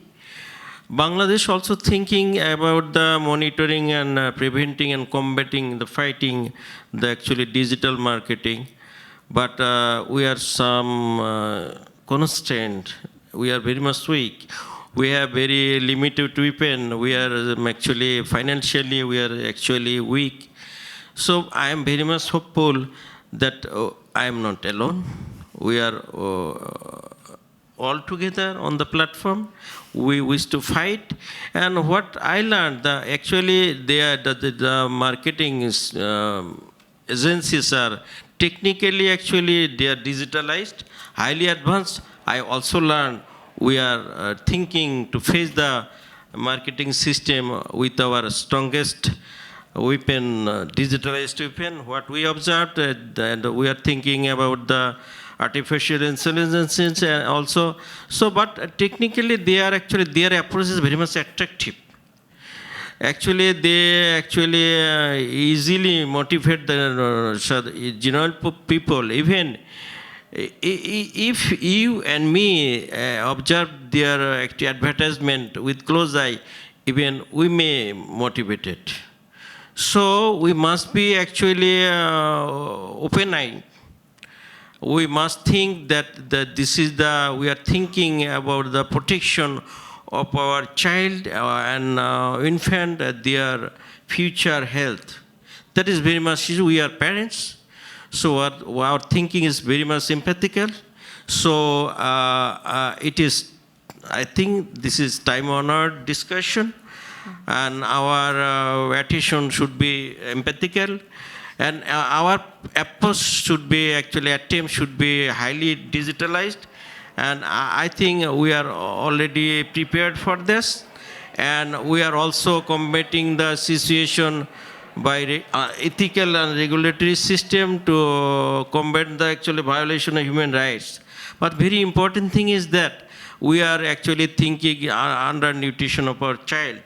But in this way, that this type of artificial and substitute, our children and child becoming the obese, that is malnutrition in the form of overnutrition. And this obesity actually represents the many diseases, diabetes, hypertension, another problem. So I'm very much hopeful. I am actually on the platform of collaboration. Nothing is impossible, and we will be possible through our collaboration, inshallah. Thank you very much. Thank you. It's really very heartwarming to hear about that kind of political leadership, and look forward to, what you're able to share with us in the future in terms of evidence of impact of those initiatives. So thank you. That's really wonderful. If I can now finally ask Marissa, if you could explain your perspective on that particular question. Sure. Yes. I just wanted to mention the important role that civil society plays in building momentum and keeping up that sustained political will. I think when governments come with these strong policies to really protect the public interest, there's a lot of opposition that comes from the industry, both the ultra-processed food industry, specifically the BMS, manufacturers and distributors, but also the social networks, the ad tech industries, the data brokers, there's a lot of opposition. And so there needs to be an equal counterweight. And I think civil society can really play that role to show governments that there's a strong, coordinated constituency that is supporting those public interest policies. And also, I think civil society, in terms of kind of helping to build that momentum, can provide technical assistance, legal assistance to governments who are crafting their own legislation to ensure it's evidence-based and strong. Civil society plays a role in just exposing the problem. BMS industry has digital media landscape and all of the marketing landscape at their fingertips to really shape the narrative, show themselves as part of the solution, show themselves as, a thought, a collaborator to a parent who's trying to, make a good decision for the feeding of their child. And I think civil society plays a role in showing that really they're hindering and discouraging breastfeeding practices. So kind of changing that narrative is important, I think, for building momentum. Thank you. And I think it's also really lovely to hear you highlighting that role of civil society, because actually this whole piece of work on the digital marketing, obviously we have to thank Larry and colleagues at WHO, but the civil society groups have really been behind that and moved that agenda forward. So it's this work is testament to so many voices, and civil society is very much a part of that. So I'm very grateful for you raising that point. I've got another question now, and I'm going to direct this to you, Patty, with an IPFAN and then a UNICEF perspective. What are the key challenges for that your organisation sees in regulating digital marketing of breast milk substitutes, and how are you navigating them? Yes, how exactly. are we navigating them? Key challenges and navigating. Key challenges particularly on the digital marketing. Absolutely. Let's keep it to that tight frame. Yes, that's right. Taking the lead from this amazing meeting today, which has come from Latin America mostly, is really fun. And actually, Mariska, you're picking up on that whole networking, which is very much at my heart, to network out. And the Latinos have clearly done that extraordinarily well. And I think we've all got to learn from that. It was, for me, 2003 when we brought in the 6 months that Brazil really started to come forward in world health and actually take a lead. So now we're looking again now to this region. You're taking a lead on all sorts of things to do with ultra-processed foods, labeling and whatever. I do a lot in Codex, as you know, with trading. And so IPFAN is working on making sure that the trading standards actually marry with what WHO is saying. It is not easy. Half the room is full of industry. And so we need, and the politics of the world now is changing. So we have to take that into account. Huge, the corporate interests and the conflicts of interest are now being flung out by certain parts of the country, of the world.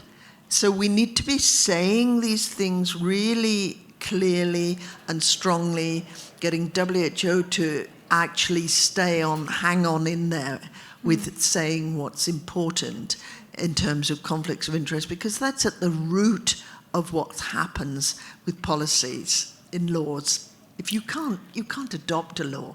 If your government is actually in hoc to so many different companies and in partnership, and actually then doesn't want to move, then that's going to be difficult. So I think IPFAN will definitely stay on with the conflict of interest thing. We know it in our bones, why it's so important, and then we will do all the work that we do forever. I mean, we're over 108 countries that we're working in.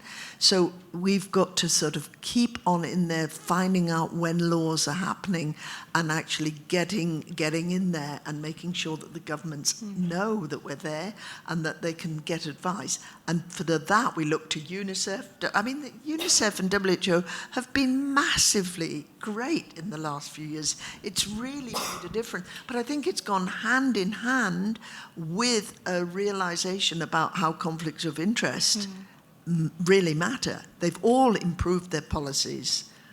And, you know, I mean, we had a dodgy period with certain things, with Sun, scaling up nutrition. IPFAN is particularly worried about that because that involves the industry so much.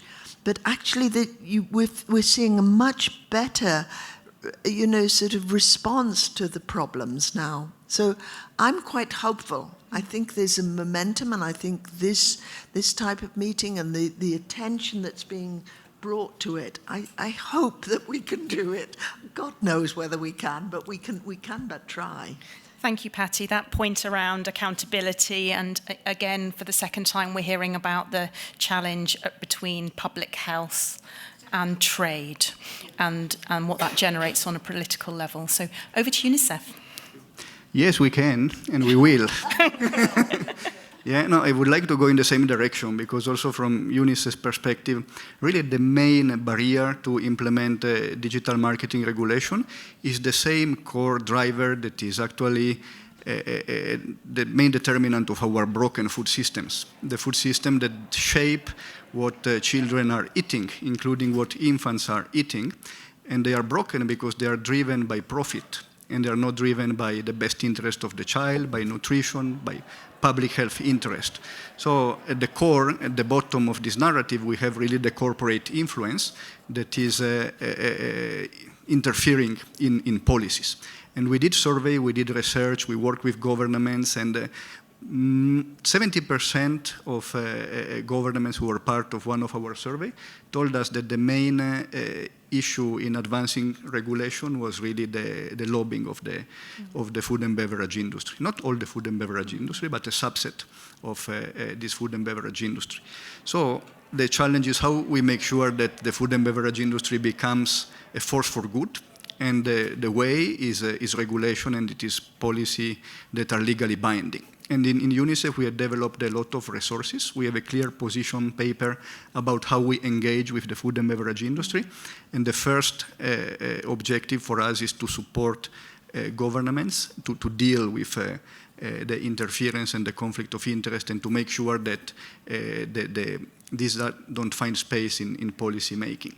We developed guidance on how to protect early childhood nutrition from the corporate interest and the conflict of interest, identifying the way corporations lobby, how they promote a narrative on self-regulation, saying these are cheaper, you don't need to monitor, we will comply. And of course, evidence showed that they don't work.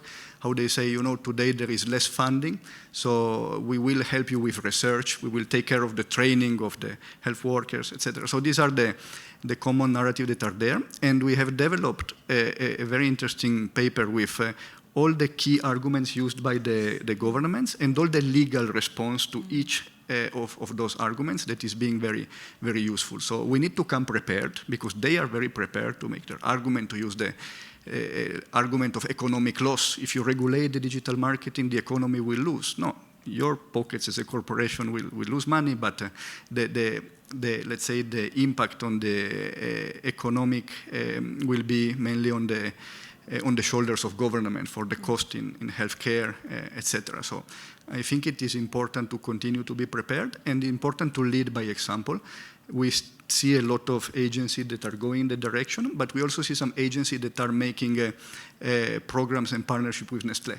And this is really giving the wrong message, or with other corporates that violates children's rights. So I think that it is very important to speak openly about this, and really to have a guidance and a regulation that are very, very clear, and to follow them.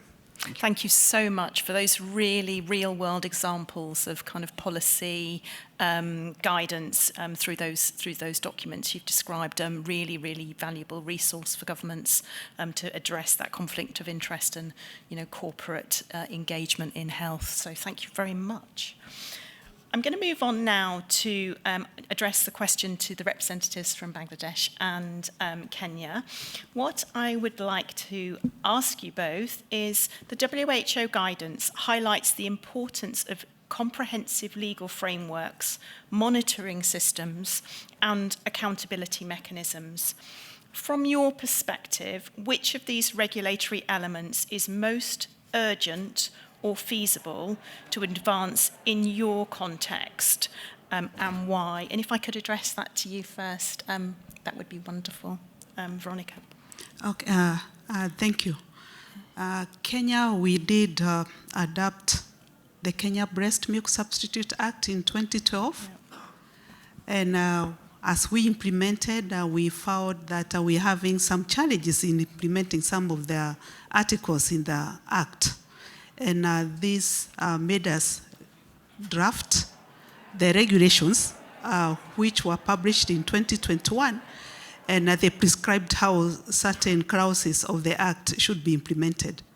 But here we are now, this is a digital world. And the regulation and the Act do not explicitly address how do we regulate this space. In fact, even as we were writing the regulation, the social media, were full.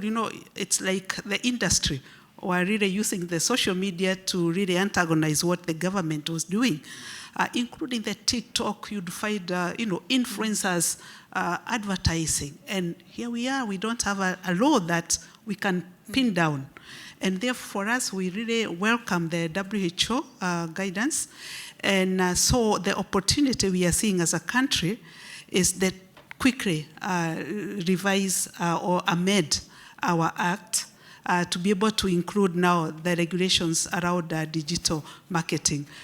I think in the same breath, because we are moving quite a number of streams of work together, we are also moving forward regulation to restrict marketing of unhealthy food to children. And therefore, we are now sort of sensitizing the legislators, the public around that, because of course we expect a lot of resistance. And I think that's why we are looking forward to UNICEF and WHO to provide us with the technical guidance. I'm happy in today's presentation, we're already having some countries moving forward in terms of how to regulate the digital world, and probably those are also some things that we'll pick, maybe through the help of WHO because of their cross-country presence, instead of reinventing the wheel. I think countries can be supported in just taking already what is already there. I think the other thing, of course, is I think a lot of education, because for us in 2021, 2022, we had a lot of violation, but not from the industry, but from the health professional bodies. And therefore, what we are currently doing is also sensitizing, because it's very easy to go through health professional bodies, and the incentives from the industry are quite motivating, and you find that you are really moving to a catch up, and therefore, for us, we want to really fast track. In terms of the legal framework, so that we can have the teeth to be able to bite once there's a violation. But key thing, I think there's a lot of investment that we need to do in terms of educating the masses, so that they can be able even to report when they see such a violation. Thank you. Thank you. I have to say it's really impressive that you've already identified the Act, which will be updated, and the urgency of doing that. So really fantastic to hear. I'm sure the audience is delighted as well. If we can move now to Professor Jaffor and hear about how Bangladesh may be thinking on this question. Thank you. Bangladesh has already taken strong policy steps. Our National Infant and young child feeding policy aligns with the international code. However, monitoring violation in digital spaces remains a major challenge.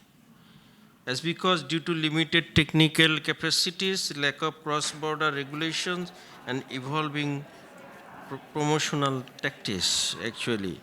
To address this, we believe the following are very critical to combat the situation. One is a very cross-sectional digital monitoring framework, involving telecom regulations, data scientists, and health authorities. Secondly, open data sharing arrangement between countries and platforms to identify violations. And finally, we expect global cooperation, including through WHO and UNICEF to develop enforcement guidelines tailored to digital environment. We fully support proposed WHO resolution led by Brazil, Mexico, and encourage WHO to develop dedicated platform for real-time reporting and knowledge exchange on digital code violations. And finally, Bangladesh stands ready to collaborate, share its learning, and work towards a digitally safe, breastfeeding-friendly future for our beloved children and infants. Thank you very much. Thank you. The point on global collaboration is so critical, and there's no other place such as the World Health Assembly where you feel that more strongly and powerfully is there. So the final question, I'm very aware of time, is actually to Marissa, and it's really, how do you think the resolution and progress in regulating digital marketing of breast milk substitutes can pave the way for the next steps in this agenda? And if we've got time for a second part, it would be, what do you see as potential future advancements? Sure. Well, I think I can answer them just in one response. But yes, I think, and this is already mentioned by Dr. Quirogo, but a really key element of this guidance and the resolution is just showing the political will for digital marketing regulations. I think we can extend that political will and use it as a justification to push for stronger digital marketing regulations for all processed foods, harmful ultra-processed food products, to limit and reduce the power and exposure of kids and adolescents, but also all consumers to the digital marketing of ultra-processed food. So I really think that helps us, and the monitoring that's already going on by civil society will really help to understand really how to do that and how to apply that to ultra-processed foods more generally. And I think just by understanding that the actors are the same, many overlapping actors in the BMS digital marketing world and the ultra-processed food digital marketing world, the practices are the same. It's very important to think about regulations that also go beyond individual product categories. So thinking about that data extraction, data protection, data collection laws that can apply to multiple product categories. And also, I think it gets us thinking about brand marketing. You know, as we start to restrict certain products, we really have to think about how we're going to deal with brand marketing. And I think this conversation helps us to begin that and kind of strategize for that. So I think, yeah, that's, I think also just the last point would be, in a lot of, when you talk about marketing regulations for ultra-processed foods, sometimes the digital part is seen as kind of a nice to have, but really when we think it's a $1 trillion advertising industry, and from 60 to 80% of that is digital ad spend. So we really have to think about how it's not a nice to have, but that digital part is really an essential pillar to any marketing regulation for UPPs. That's all. Thanks so much. Thank you, and what a great point to summarise on. So I'd like to take this opportunity to thank the panel, and I will hand back over. So let's thank the panel with a little round of applause. Really, really engaging insights, and I'm now going to hand back over to Lais for the final section of today's event. If you wouldn't mind, thank you. Yeah, just want to take a picture. Oh, yes. Photo opportunity.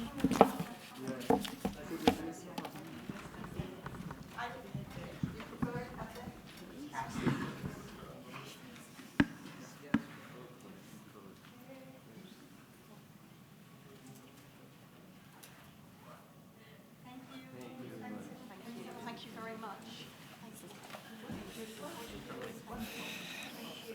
Okay, then, thank you, Zoe, for this incredible moderation. Your cell phone is here.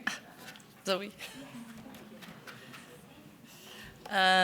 Okay, so finally, we will now call Dr. Simón Barquera. Simón serves as Director of the Center of Research in Nutrition and Health of the National Institute of Public Health in Mexico, and is President of the World Obesity Federation. He will give us some closing remarks. Please, Simón. Thank you, Lais.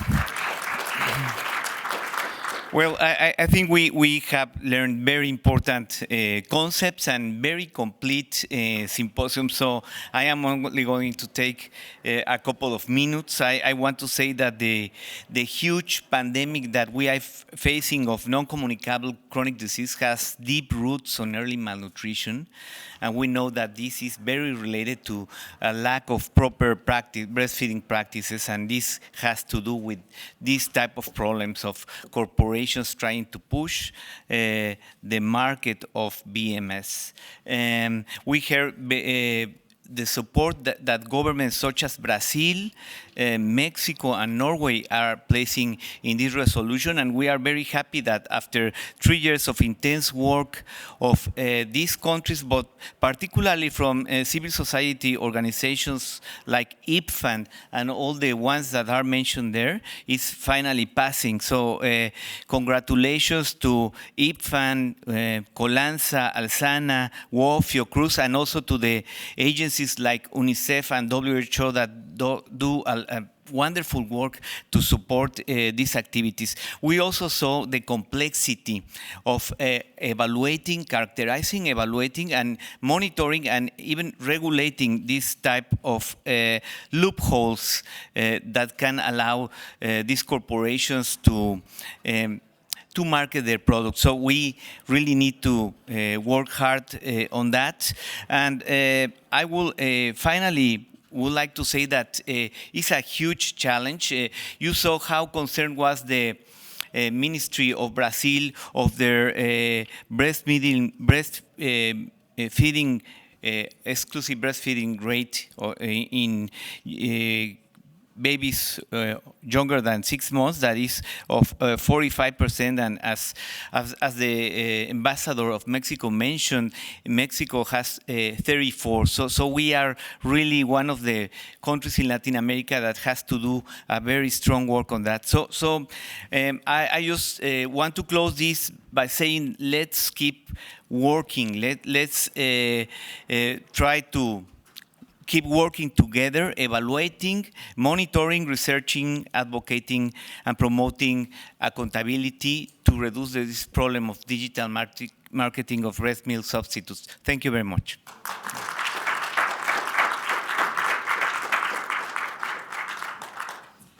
Thank you so much, Simón. So now, please keep your fingers crossed and send good vibrations to the approval of the resolution that we're expecting to be until Friday. And thank you for all your support and participation today. The event is finished. Thank you.